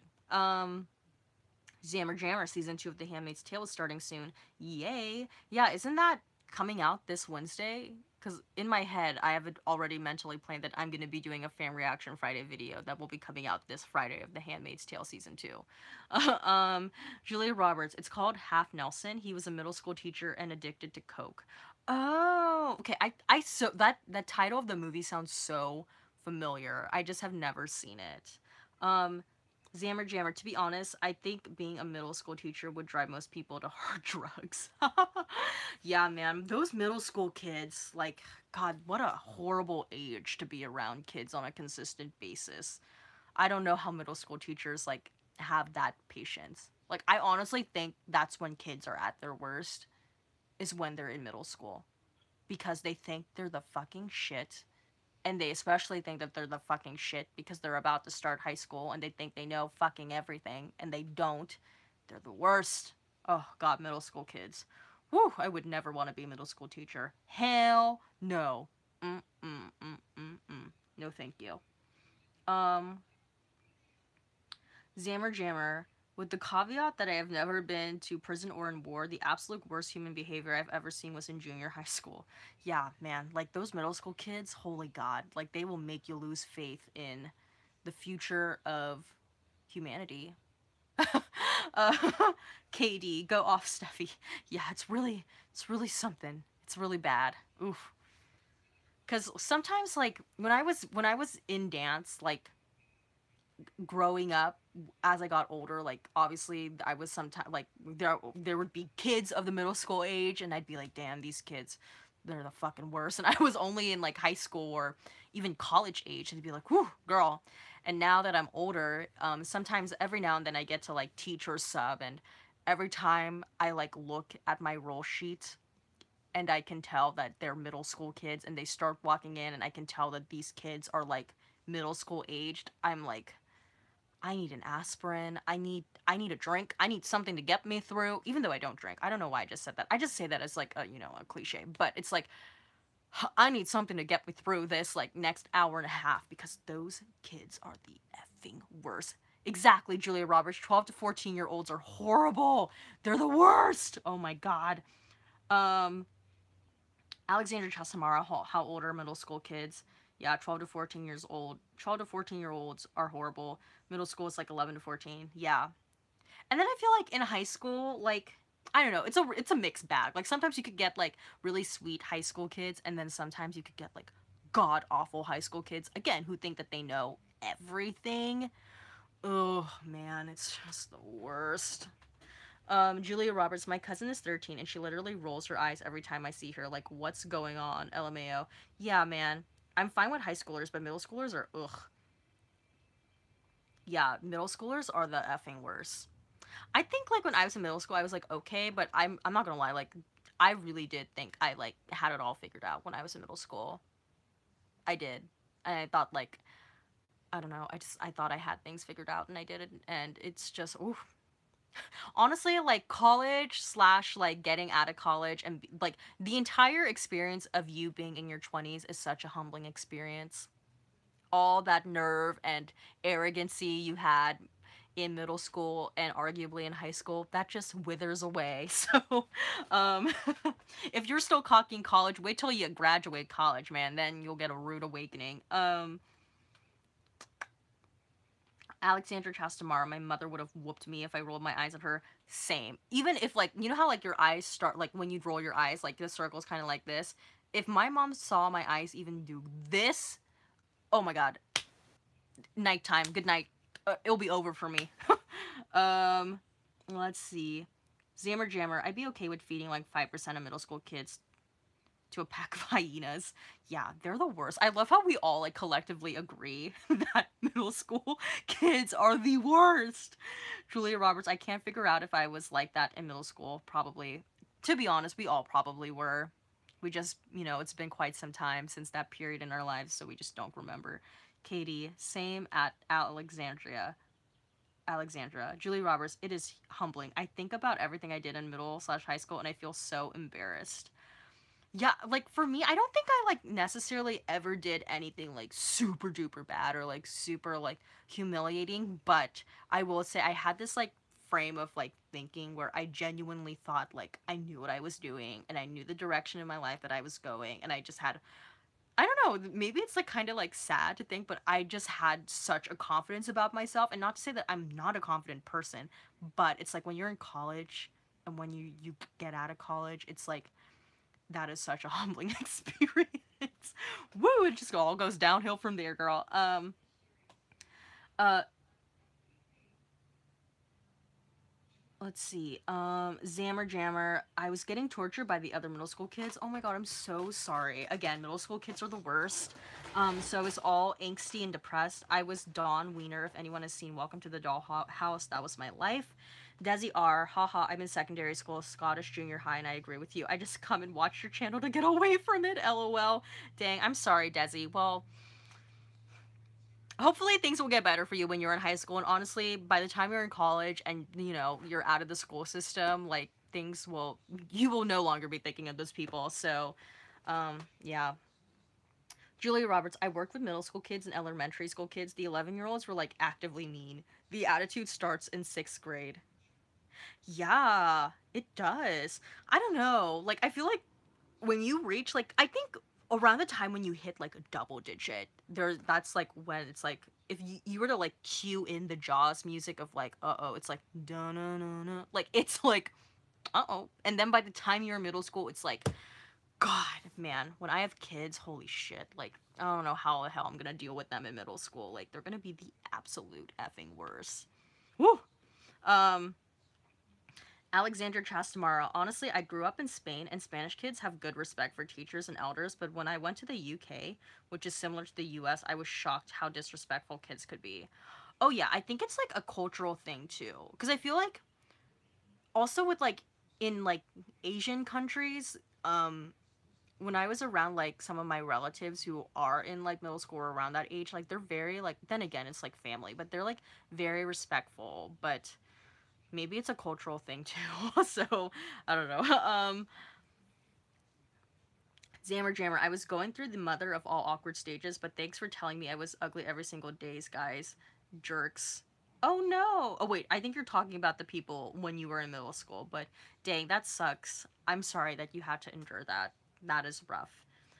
Julia Roberts. And when I was in middle school, we didn't have social media like that, so everyone was mean face to face. True, true. God, I can't even like imagine what it's like being in middle school with all of this social media. Like when I was in middle school, the only social media thing was MySpace. And that was pretty much it. And like the drama of MySpace was just like who's in your top 8. Like that was pretty much it. I can't imagine what it is like being in middle school with all of this effing social media. Like, God, how fucking scarring. And like when I was in college, like Facebook had just like, at least for, because I think Facebook was only like used exclusively for like people in college, but then it like branched out more. And I remember getting a Facebook when I was like around like sophomore junior year of high school, because it like, you know, was still kind of fairly new. um and I remember getting an Instagram when I remember getting a Twitter when I was a junior in high school, because the reason why I got a Twitter was because, again, I was really hugely obsessed with Glee, and I wanted to follow the Glee cast on Twitter. So that's why I got a Twitter, and I got hooked on that. And then I made an Instagram when I was a senior in high school because Instagram had just started. Wow, it's just so crazy to think how quickly social media has evolved within like the last couple of years, but whew, I can't imagine what it's like growing up with all of those social medias like being like a like definitive thing now. That's tough, man. Um, Julia Roberts. We just had MySpace and then Facebook, and no one used it. Yeah, that's the thing too. It's like when you're that age, it's like it wasn't really that big of a thing for you to like use it too much. So, Alexandra Chastamara, I agree, Steffi. Asian countries have a lot of respect for elders and value education much more than Western countries where it's taken for granted. Yeah, like when I like, yeah, totally agree with you there, Alexandra. Like when I was in the Philippines, when we were in the airport, like the way they treat the elders is so different than how they treat the elders in like America, at least. Like in the Philippines, like when you take your elderly like person there, like you have people there, like they like attend to their needs, and they like even put the elderly people like together, and there's like a section for them to all like sit together in their wheelchairs, and they all get like, they're just like very nice. And the way they like talk to the elderly people in the Philippines, I can't speak on like other Asian countries, but like I'm assuming this is maybe how it is there too. They like just talk to them like so nicely, and they are so attentive and caring. And like the minute we landed in LAX, it was like people yelling in our faces, being like, "Get off the plane! Like one at a time! Wait here!" I was like, "Oh my god, we really are back in America." And like the whole idea of like putting elderly people in a home, like that is not a thing in, at least in the Philippines. Like I don't know, maybe they exist, but it's not widely used in the Philippines. Like when your like parent gets older, or like you have a grandma or grandpa, it's just like it's accepted, the fact that like they're gonna stay with you in your home because like that's your family. I just, it's like weird for me to think that like some, if you do that, that's totally okay, but like culturally for me, obviously because I'm full Filipino, it's just like it's it's an interesting like thought to have, that you would just like let your like elderly person in your family be looked after by someone else, and like not allow them to stay with you. I don't know, that's just like my own thing. But yes, agreed, like the way like elderly people are treated in general is very different in different countries. um let's see. um Zammer Jammer, at Julia Roberts, haha, me too. I can't even imagine if that was a thing when I was a kid. I could at least escape this people after school was over. Being a bully is so much easier now. Oh, yeah, being a bully is so much easier now. It's sad because there's like multiple ways, multiple different platforms in which you can do the bullying. Julia Roberts, I don't even think I got a phone until 11th grade. Everything is so different. I remember no one had a phone. Oh, that's so interesting. I got my first phone when I was in middle school. I was in 6th grade, and my first phone was a Razor phone. But like even then, like it's not like a effing iPhone where I could watch like YouTube videos and do anything. Like pretty much it was just for texting, and I didn't really like have too many friends that I was texting all the time. And I remember when like customizable ringtones were a thing. Every time I heard the Pussycat Dolls, it was a Pussycat Dolls song. Every time I forget what it's called, but every time I heard this specific Pussycat Dolls song, I tried, like, I would literally put my phone up to, like, the stereo so I could record it, so that could be my customizable ringtone. Um, but yeah, I got a phone, like, around the time when, for me, a lot of people my age were getting phones, but the ability for what a phone could do back then is not what a phone can do now. So, um, says who you. Hi, Steffi. First time catching a live stream of yours. Hello. Thoughts on the possible Jurassic World Black Mirror connection? They used the Black Mirror song in the trailer, and Bryce Dallas Howard is in it. Oh, is this all like fan theory though? I don't know. Like, I don't know if like it's actually like Charlie Brooker, like, and the people of Jurassic Park, and the people of like the Jurassic Park franchise have like, you know, come together and done this thing. But I mean, I think it's just an interesting connection. I don't think there's like a full-fledged, like, actual real thing there. But that is interesting that they used like the Black Mirror song, and that, you know, Bryce Dallas Howard is in it. For me personally, like, I think Bryce Dallas Howard is so much better in her episode of Nosedive of Black Mirror than she was in the entirety of that first movie of Jurassic Park. Um, I hope she gets more to do in this second movie. I hope she's not running in heels the entire time. I hope they give her more to do because she's so good. Like, if you guys have never seen Bryce Dallas, if you guys watched that Jurassic Park movie and thought, "Ooh, that lady should not be an actress," like, watch Nosedive Black Mirror. She's so good in it. Highly recommend. She's so much better in that. Katie, yes, was called the Facebook when I was an undergrad. .edu emails required for sign up. Oh, yeah. I watched The Social Network. I think I remember that part. Julia Roberts. I obsessively watched a YouTube though. Oh, like when you were in middle school or high school. Um, let's see. George Zagagiannis. Then again, Asian countries, especially Japan and South Korea, put a lot of pressure on kids to get good grades and be successful, which isn't very good for their well-being. Yeah, very true. I mean, like, I feel like every culture and every country has their like pros and cons, but yeah, like in Asian cultures, there is like this pressure to be successful, and even in that pressure to be successful, there's a pressure to be successful in like certain industries, you know. So I understand that. I mean, like, I'm Asian, so I get that. Zammer Jammer. I remember thinking of England as the land of good manners. Then, my very first 30 minutes of ever visiting England, I encountered the rudest human being I've ever met. Oh, dang. I want to go to, like, Europe, too, so you're making me a little nervous here. Julia Roberts. My grandma was in a nursing home. Some families just drop people off there and ignore them, and so there's a lack of older people. So there's a lot of older people walking around looking for some to talk to. Yeah, like I don't know, like I like totally respect like that some families do have to do that because it is hard to take care of your like elderly people.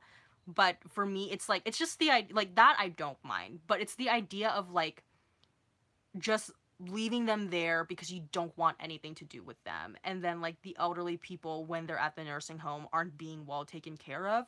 That's when I have a problem with it. That's when I'm like, "Oh my god, how can you just do like that's when I feel really really bad." It's like when you think of your elderly person as like, "Oh, this too much to take care of. I have other things to do in my life. I'm just going to leave them here so I don't have to think of them." And then when they're at the nursing home, they're just like not treated well. I think that's just so sad and heartbreaking. Um, Zammer Jammer, I actually thought I was being pranked for a TV show or something. It was a young guy yelling at an old lady who asked for a seat at the train. I was like, is this real life? Oh, damn. Um, Julia Roberts, my parents never got me a phone because they said they knew where I was. LMAO. My brother got through high school never having a phone. He got one when he started high school.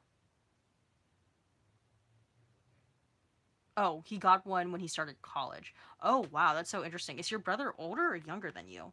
Desi R. I swear everything in school is done through technology. It's acceptable to just sit on your phone and do your work. It's a collective sigh from the class when we are asked to write something. Yeah, that is so like that is yeah, cuz like again it's like tech is so the way technology is utilized in education now. It's like even when I was in college it's like, "Oh yeah, you're going to upload this to like the internet and you turn it in like through the internet and you could like turn in your homework assignments and like worksheets or whatever, like upload it online." Um, but when I was like when I was a young kid, it's like everything was handwritten and turned in. So these young kids who were coming up, they never have that experience. Like I mean, unless they're forced to, but they are living in a world where there is the option to always just do everything online. So the act of even like having to write something physically down is like a big task for them. Woo, it's crazy. Let's see. Alexandra, at Zammer Jammer, I'd like to assure you not everyone in England is like that. The majority of British people I've met are very polite and they're also apologetic and apologize for everything. Oh, that's nice to hear. That's nice to hear. Says who you agreed. Bryce Dallas Howard killed it in Nosedive. Amen to that. And she got nominated for a SAG award for her performance. Like, that's how good she was. Alexandra Chastamara. Also, my encounter with British people is that Welsh, Scottish, and Irish people get annoyed when Americans refer to the UK as simply England. They say England isn't the UK, there's three other countries. Oh, that's good little comment there from Alexandra for any of us who may be a little informed about that. I know I am, so I'll make sure to, if I ever refer to um like Welsh, Scottish, or the Irish countries, I will refer to them as that instead of just thinking, UK is just England. Zammer Jammer at Alexander Chastamara. I know it just made me laugh and shake my head so much for my fantasy idea of Narnia in England. Constant apologies is our common language with Canada. Oh yeah, Canadians love to apologize. Because aren't like Canadians like known to be like the nicest people ever? George Zagagianis then, on the other hand, Asian countries have a lot of respect for elderly people, which here in the West we lack. We just shove them off into nursing homes and forget they exist. Yeah, that's kind of like what I was saying earlier. I don't mind, again, I don't mind the existence of nursing homes and like those people who care for the elderly, who like genuinely care for the elderly. Like, I think they're doing amazing work. And like, there are some families, again, who just can't they can't, it's hard for them to be consistently looking after the elderly people in their home. And as long as those families like take the time and effort to visit said elderly person, fine, great, wonderful. But like George said, when it's just like, I don't want to take care of this elderly person because I like don't care about them and they just want to ship them away, that's when I'm like, that's so sad. Julia Roberts. I tutored at a private tutoring center. Each kid had iPad. They used them in their private schools. At the school my mom worked at, Google provided Chromebooks for each kid. Damn. Wow. That's crazy. Zammer Jammer at Alexandra Chastamara. Okay, but Americans and geography, not a winning combination. Sorry. Yeah, we're not really good at geography here. Okay, let's see. I'll go for like 5 more minutes because I know I was a little late, so that's why I don't mind going over time here. So if you guys have any last minute questions, concerns, now's the time to ask. Um, let's see. Um, as far as this channel is concerned, I have my travel vlog. Episode 2 will be coming out midnight on a Monday. Hopefully, my 2 movie reviews, or I may space them out. I may do one movie review this Wednesday and then another movie review to be released next Wednesday. But a movie review of some kind will be out this Wednesday. And then on Friday, Fan Reaction Friday should be out. So that is like the schedule for this week. And then next Sunday, I will be live streaming at 9 p.m. Pacific Standard Time. Also, if you guys aren't following me on Instagram, I do, like, even though I may not post like a picture on my actual feed like every day, I do like make an effort to post on Instagram story like every day just to be like, "Hi, hello." So, if you guys want to like see me there and like say hello, that's a great way to like say hey to me. Um, let's see. Um, Zammer Jammer at George Zagagiannis. I think our disrespect for the elderly in the West shows in how little we pay the people who work in nursing homes. They're being paid the same as if they worked at an Arby's. Yeah, that's really, it's sad. Julia Roberts, a lot of Californians suck at geography. Yeah, they do. Actually, it's when I was in middle school, like 7th grade, I had our entire class, like our school participated in this like competition thing where like your 7th grade class, like each individual will take this like Richard Nixon geography test, and you basically like have to memorize every single country on the map, and like if someone were to point to like this part of Europe, you would know what country that is. And like when you take the test, you're one by one, you go inside a room, and like there's a person like who works for like the Richard Nixon library is sitting next to you, and they like point to 30 different, like I think it's like 33 different countries. Like they would point and be like, what is this? And then you would say what that is, and then they'll be like, what is this? So yeah. There was a time when I was in 7th grade when I was really, really great with geography, and I don't remember anything anymore. um, so yeah. Alexandra Trustamara. Yeah, no disrespect to Americans, but the American students in my university are so unaware of outside the US that it's worrying. Not all Americans, of course. Yeah, there's also like, I feel like America too, like, something that I like, it was very eye opening when I was traveling outside of the US, like when I was in different countries, like how it's just, I think when you're in America, there's this idea of like America first, America's the best, America only. But then when you go outside of America, it's like there are different issues and concerns and people and ways of living outside of the US. And they're not any less than, and they're not any better than. It's just different. And then like, you know, I don't know. And also like during that period of time when I was traveling, I had like no access to the internet. Like it was very like little if anything. And but the few times when I would go on Twitter, it was so interesting to see how like, cuz obviously I follow a lot of people in America because that's where I live.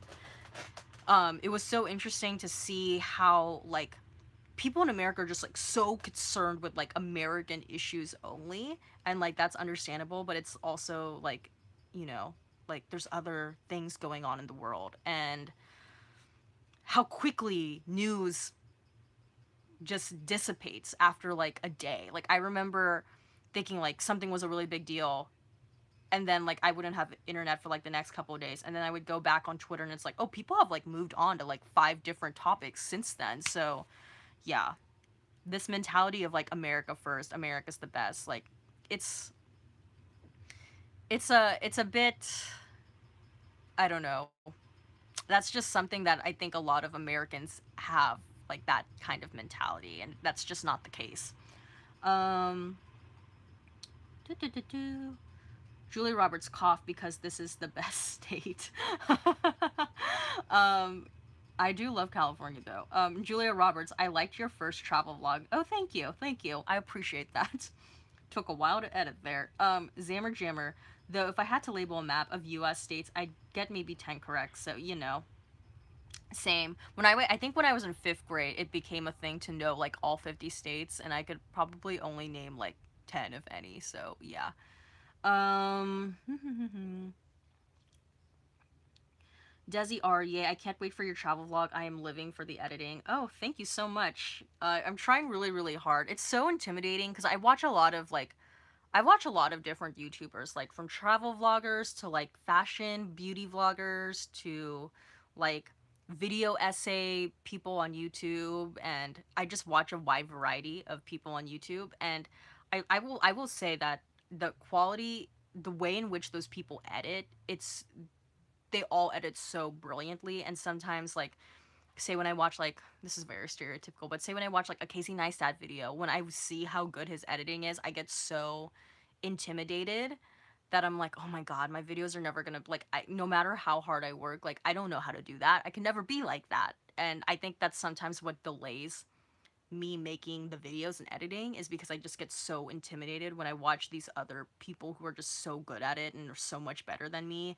But what I'm learning, and you know, I've always known this, but it's like a different thing when like you know that and doing it, but it's like the process of doing it is what's going to make you better. And yes, your videos aren't of their quality, but maybe one day you might get there, or you may be even better. And it's not even just about that. It's just like, you know, it's just a matter of doing. So to consistently like compare yourself with where you are and look at where they are, it's like it's not fair to you. So just like just do it. Just do it. But yeah.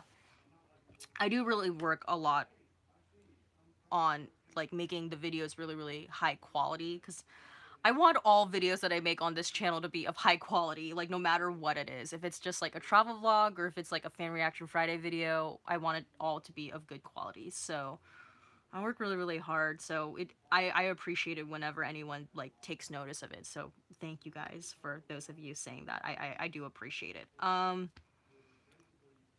George Zagianis, me neither. States aren't countries, though. It kind of surprises me how few European countries Americans can pinpoint. Um, Julia Roberts. That was the first time I've heard of Balak Bayon. I've heard of barrels to the Caribbean. Oh, that's so interesting. I didn't even know. Yeah, I didn't know that Caribbean people like did a similar thing of like that. But yeah, very like, if you ever go to the airport and you see like Asian kind of looking people. Filipinos tend to be like a little bit darker, but there are some like fair skinned Filipinos. Like my cousin, she's very like fair skinned. But if you ever see people with those boxes, just know they're all going to the Philippines. If you guys have ever seen actually on Netflix, one of my favorite shows to watch every now and then is Anthony Bourdain's Parts Unknown. He did an episode in Manila, and there's a part in that episode where he talks about like the balikbayan boxes and like the significance of that in the culture. So if you guys are ever interested, I highly recommend that show in general, but especially the Manila episode of the Philippines. Like actually when I watched that episode of Anthony Bourdain Parts Unknown, I got a little emotional, because I was like, wow, they did a really really like a beautiful, great job of capturing the essence of the Filipino people in the Philippines. So yeah, highly recommend that show though. That's kind of like a low-key inspiration in the back of my head when I'm editing these videos, is I'm like, oh, Anthony Bourdain Parts Unknown. Let's see. Alexandra Chastamara, I'm curious, but what do Americans learn about in history and geography? Is it just American-related things taught? Yeah, for the most part, it's like American history. And if like for us, like in 4th grade, because I live in California, we had like a lot, like I think that year of history was primarily focused in California history and learning about like the gold rush and stuff. Our geography class that we took in 7th grade was like an elective, and I think well, no, it was a required elective, so you had to take it. But in high school, geography was an elective, so you didn't even have to take that. In high school too, there was a section of like world history, but it's so quick. And honestly, in general, like I just feel like the school system is like low key like bullshit because like to be quite honest, I feel like a lot of students aren't necessarily like retaining the information. They're just like studying those things to get a good grade on the test, and then as soon as the test is over, they like really don't give a shit. Like I just feel like the way that the American school system is structured is just like not effective, and it's not like a true measure of one's intelligence. If anything, the American school system is just a measure of how well someone can master like test taking and master like the way school system is structured. But I think there's just so many different ways that intelligence can be measured. And again, like I was saying, like the way tests are structured and the way tests are made, it's like kids nowadays, and like the grading system, it's like kids nowadays, and it's like even when I was growing up, like you're only studying that information not to like have, not because you have a genuine interest or not because you're actually learning it. It's because you just need it, you just need to know it for the test. And then once the test is over, are you ever going to look at it again? Probably not. So that's my whole little like mini rant on the American school system. But yeah. Um, George Zagagiannis, then again, I couldn't pinpoint most African countries, so who am I to judge? Zammer Jammer, when I lived in New York City for a summer, I got treated as an exciting novelty. Oh, you're Canadian? That's so cute. Haha, it was funny. People all expected me to speak Spanish or Arabic because I'm brown. Interesting. Interesting. Julie Roberts, there's a huge focus on US history, and even that is whitewashed. Oh yeah. Really, really good point that she's making. You don't really learn about world history. Well, my world history teacher sucked. My A-push teacher was amazing. Yeah, I also think too, like in general, when it comes to school, like how well you learn something is so dependent on like how good your teacher is. And I feel like too in America there's more of a focus on like European history when it comes to world history versus like Asian history, like focusing on like the history in Asian countries or like the history in like Latin countries or the history in African countries. Like it's more focused on like European countries if anything. So just an observation there. Julia Roberts, it definitely depends on the schools you go to. Obviously some will have better teachers slash resources. Yes. True that. Um Woo! My voice is getting like I need some water here. And Alexandra Trastamara, and Zammer Jammer, same. I'm brown because I'm Spanish, so people assumed I'm Asian. Zammer Jammer at George Zagagian as well. As a Canadian student, we were taught absolutely nothing about world geography. I had to teach myself all that I know by taking online quizzes. Haha. Oh, that's so cool. That's good on you for doing that, Zammer Jammer. Julia Roberts, I didn't know the states until an English teacher forced me to memorize them in 11th grade. So embarrassing. George Zagagiannis, wow. Alexandra Trastamara, let's see here. At Julia Roberts, I assume you guys learned about the Revolutionary War and the World Wars, and that's the extent of references made to Europe and beyond. Yeah, pretty much. That's why, like, honestly, when I was watching The Crown, like, not to, like, say that I got mean comments, but every now and then, like, some people will be like, I don't know how you don't know this. I'm like, well, we didn't learn this in school, and I'm American, so maybe you're from a actual part of Europe where they teach you this, but yeah, they didn't teach, like, a lot of the stuff that appeared in The Crown, like, to us. So, yeah, I get that. Let's see here. Alexandra Chestamara, doesn't Canada have the same monarch as the UK? I thought they would learn about the Commonwealth and its countries. PV3, PV3. I was an exchange student to the US, so I totally agree about how most Americans know very little about international issues outside the country. I was very surprised, actually. Yeah, it's true. That is a truth. Julia Roberts at Alexander Chastamara, huge focus on the early 1900s and the end of the 1800s, like up to World War II. George Zagagiannis, German history is pretty global, but there's a lot of focus on the Nazis in World War II. Like, chill, we get it. Nazis are bad. The Holocaust happened. It gets a little overwhelming sometimes. At Alexander Chastamara, haha. it's an endless parade of people asking, so what are you? Being in New York City was just people talking to me Spanish, Arabic or Portuguese, and me staring at them blankly. This message is held for review. Okay, George Zagagiannis will. Okay, wait, what the hell happened? George Zagagiannis. Well, we'll get Nazi Germany and World War II in history every year sometimes. Oh yeah, oh yeah. Like I think when I was that started really in middle school. Like almost every single year in history, there was a moment when there was a focus in like about that part of world history. Um, Zammer Jammer at Alexandra Trastamara. Just from my own experience, we learned the Canadian provinces and capitals and ecology and nothing else. That was a world history class as an elective, but I didn't take it. Sister Satan, relatable. People always assume that I'm Spanish/Arab, and some come up to me speaking Arabic. LMAO. Desi R. In Scotland, it is compulsory to take history and geography in first year of high school. You'll learn about everything from the ancient Egyptians to Chernobyl. The American school system surprises me. Wow, yeah, you don't learn any of that in the United States unless you take an elective. So, I mean, good on you guys. Julia Roberts never learned anything about Canada, just about Native Americans who lived in Canada and how they were a part of the Revolutionary War or their Civil War, IDK, one of them, probably both. Whew, yeah. I don't know. The American school system is kind of like not that great.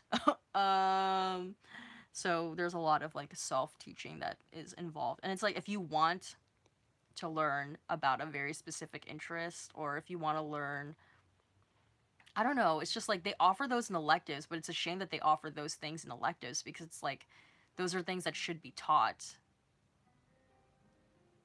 to all students. So um Julia Roberts, some schools have great resources and others, yeah, that's true. Zammer Jammer, at Julia Roberts, haha, we all know the War of 1812 because Canada won, the US pretends they didn't lose. Julia Roberts, it's sad. Yeah, it really depends on your school, where you are, who your teachers are, that, you know, that can be your resource for broadening, like, your educational horizons. But then again, they say, like, it's, like, great that, like, you have the internet at your disposal and you can learn about those sorts of things, and there's always, like, books to read. But at the same time, it's like, when you're growing up, like, how much do you really, like, even know to look up those sorts of things? You know what I mean? So, Julia Roberts, it depends on where you live, how you look, how much you make. Everyone deserves a good school. Amen, girl. Agreed. Everyone deserves a great education, but some are offered that privilege on the basis of those things that you just said, while others, are not. Okay, I'm gonna go for 3 more minutes, so this is gonna be like a full 2 hour stream. It's been a while since I've done this on a Sunday, so if you guys have any other comments, questions, concerns, um, I'm gonna wrap it up in a bit.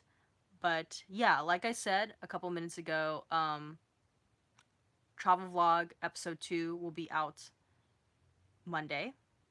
Wednesday, a movie review, hopefully. Friday, fan reaction Friday. Zammer Jammer, I'm always shocked to go to someone's house and they have 0 books around. My parents' house is full of like half a dozen bookcases. Yeah, I mean, like I have a little shelf right here myself, but yeah, interesting. Julia Roberts, do they weigh the bulk bion or is it like free? Oh no, they weigh those. They weigh those. It has to. I don't know what the exact weight is, but it has to weigh a certain amount, because, girl, if they could pack those boxes to the brim, and there was no weight requirement, like the plane would not make it to the Philippines. So, yeah, they weigh those. Zammer Jammer, if your parents don't have books around, the kids aren't going to grow up to be readers.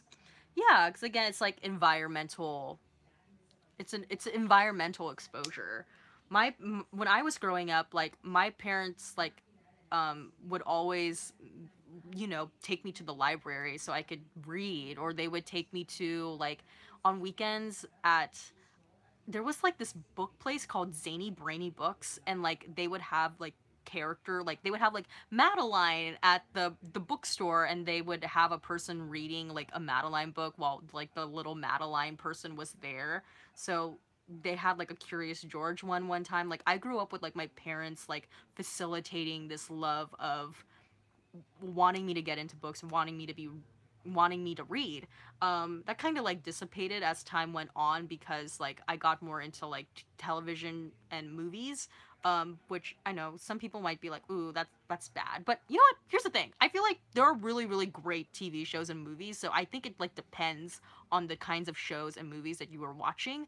But I do like, for me personally, I do want to like get more back into like reading. It's so hard to balance like when you love television and movies and books. I feel like it's so difficult, and like podcasts, it's so difficult to like balance a love for all those things because there's just so much. Um let's see. Um let's see. Julia Roberts, my parents didn't buy books. I bought the books in the house. Some people just aren't into reading and books are expensive. Yeah, that's another thing too. Books are so expensive. So it's like if I'm gonna spend my money on this book, it better be like good. You know what I mean? Julia Roberts, I follow this Dominican guy and he always talks about sending so much stuff in barrels, and that's the first I ever heard of that. Oh, interesting. Wow, that's so interesting that you bring that up about how like in the Caribbean culture like sends those like I guess they're called barrels in that culture, but that's interesting. I thought it was just like, well, I didn't think it was like an exclusively like Filipino thing, but I just thought the concept of like packing boxes and sending it to like family. Because sometimes too, like with Balik Bayan boxes, like especially like around the holidays, it's like obviously if you can't like go to the Philippines to like be with family for Christmas and you want to give them a gift or whatnot, like what you would normally do is you like give like you get a box like a Balik Bayan box and you pack like a lot of things in it. Like it could be like food, canned goods, like home essentials like towels or whatnot. It could be clothes, and like that's your gift for your family. So um yeah, and you don't even have to go. Like you would just ship the box away to the Philippines. So yeah. George Zagagianis. Honestly, homeschooling doesn't seem like the worst option if you look at the US school system. Then again, teachers are especially trained to communicate info and stuff, which parents aren't. Yeah, I feel like homeschooling can be like a hit or miss because there's some people who are homeschooled and it's like, girl, what the hell have you been learning? And then there's other people, like, I know like some people who are homeschooled and they're like the smartest people and they know so much. But again, it's probably because like their parents were effective teachers. It all really depends. Let's see. Zammer Jammer. I read all the classics in high school because they were always on sale. Julia Roberts. I grew up in the library. Nothing wrong with enjoying movies over books. We are all enjoy different things. It is hard to balance. True, true, true. Zammer Jammer. Yeah, teaching is a skill, and I do not possess that skill. Just because you don't know something doesn't mean you can communicate it effectively to others. Example, university professors. That's a great example. Julia Roberts, podcasts are so hard to keep up with. Yeah, like in general, like we're in this like era where like there is just so much content. Like there's so many TV shows, there's so many books, there's so many people making YouTube videos. So if you have like a lot of people you're subscribed to and a lot of like favored YouTubers, like because of the algorithm, I'm sure they're making lots of YouTube videos. So you have YouTubers to watch and you have like podcasts to listen to. There's just an oversaturation of content. But I mean, now's the time to make content if you want to make content. Let's see. Alexandra Trastamara. I learned a lot about Roman history because Spain was a part of the Roman Empire, a little on the wars because Spain was neutral in both, but they were kind of involved in the second. Julia Roberts, they are literal barrels, like monkey in a barrel barrels. Wow, dang. That's so cool. That's so interesting. I've never seen that. Maybe I should Google it or something. Zammer Jammer, what I know about Canadian history, I learned from those heritage minutes they produced and used to run during commercials. They were kind of corny, but damn it, they worked. George Zagagianis, researching and learning about history by yourself makes it more interesting than what they give you in school. I hated history class, but but once I didn't have history, it became really fascinating and fun. Alexander Trastamara, lots of emphasis on the Spanish monarchy, how they funded Christopher Columbus, the Spanish Empire. We also learn about American history, MLK, Native Americans, and the Russian Civil War with the murder of the Russian imperial family. George Zagagianis, the French Revolution is one of my favorite historical things. Zammer Jammer, my 8th grade history teacher was not a good teacher. I know we learned a lot. I know we learned about the Red River Rebellion, but we were given zero context, so it meant nothing to us. It was just a bunch of facts to memorize. Yeah, that's the sad part about, like, history specifically, is, like, if your teacher doesn't, because, like, you know, at the end of the day, like, history is a collection of stories, and if your teacher doesn't, like, tell it in an interesting fun way for you to, like, retain it, and she or he doesn't give you, like, the context for you to actually, like, care about it, it's like you guys said, it just becomes facts, and you don't care, and you don't retain, and you don't learn. So I don't know. Sister Satan, I hate the French Revolution. My teacher kind of ruined it for me. All right. Woo, okay, we've been going at this for like 2 hours now, so I'm gonna end the stream here. So, in terms of videos for this week, like I said, Monday, 12 a.m. Pacific Standard Time, so in like a couple hours, I will have vlog episode 2 coming out. And over the next couple weeks, like this could potentially go on for months. Expect a travel vlog every Monday. So that Mondays will be travel vlogs. Wednesday, expect a movie review of some sort, possibly 2, but expect a movie review on Wednesday. And then Friday, expect Handmaid's Tale fan reaction Friday video. Follow me on Instagram. I'm gonna type it right now. It's at inn_MHO. That's where you can follow me on Instagram. Keep you guys updated, and follow me on Twitter too. It's the same thing. And then I'll see you guys live streaming 9 p.m. Pacific Standard Time again. So okay. So yeah, okay. I'll see you guys in the next one. I'll just read these last comments. Alexandra Chastamara, have a nice night. Bye. Sister Satan, bye. Excited for the vlog. Yay. Zammer Jammer, have a nice afternoon. George Zagagianis, aw, bye. Alexandra Chastamara, nice conversation, everyone. Bashing the American education system. Desi R, all have a good day. Zammer Jammer, Handmaid's Tale, we probably need more like crying once I actually watch it. Yeah, same. Alright, well, great conversation, you guys. I will see you guys during the week for those videos. If Beyonce comes out with a joint album between now and whatever, expect that. It will not come out exclusively on a specific day because I am ready. I really thought that joint album was going to come out last night, but it didn't. So, if they decide to release new music anytime soon, expect a review on that. And, yeah, that's pretty much it. Okay, so I'll see you guys, in the next videos. Bye! Don't forget to watch! Oh, wait.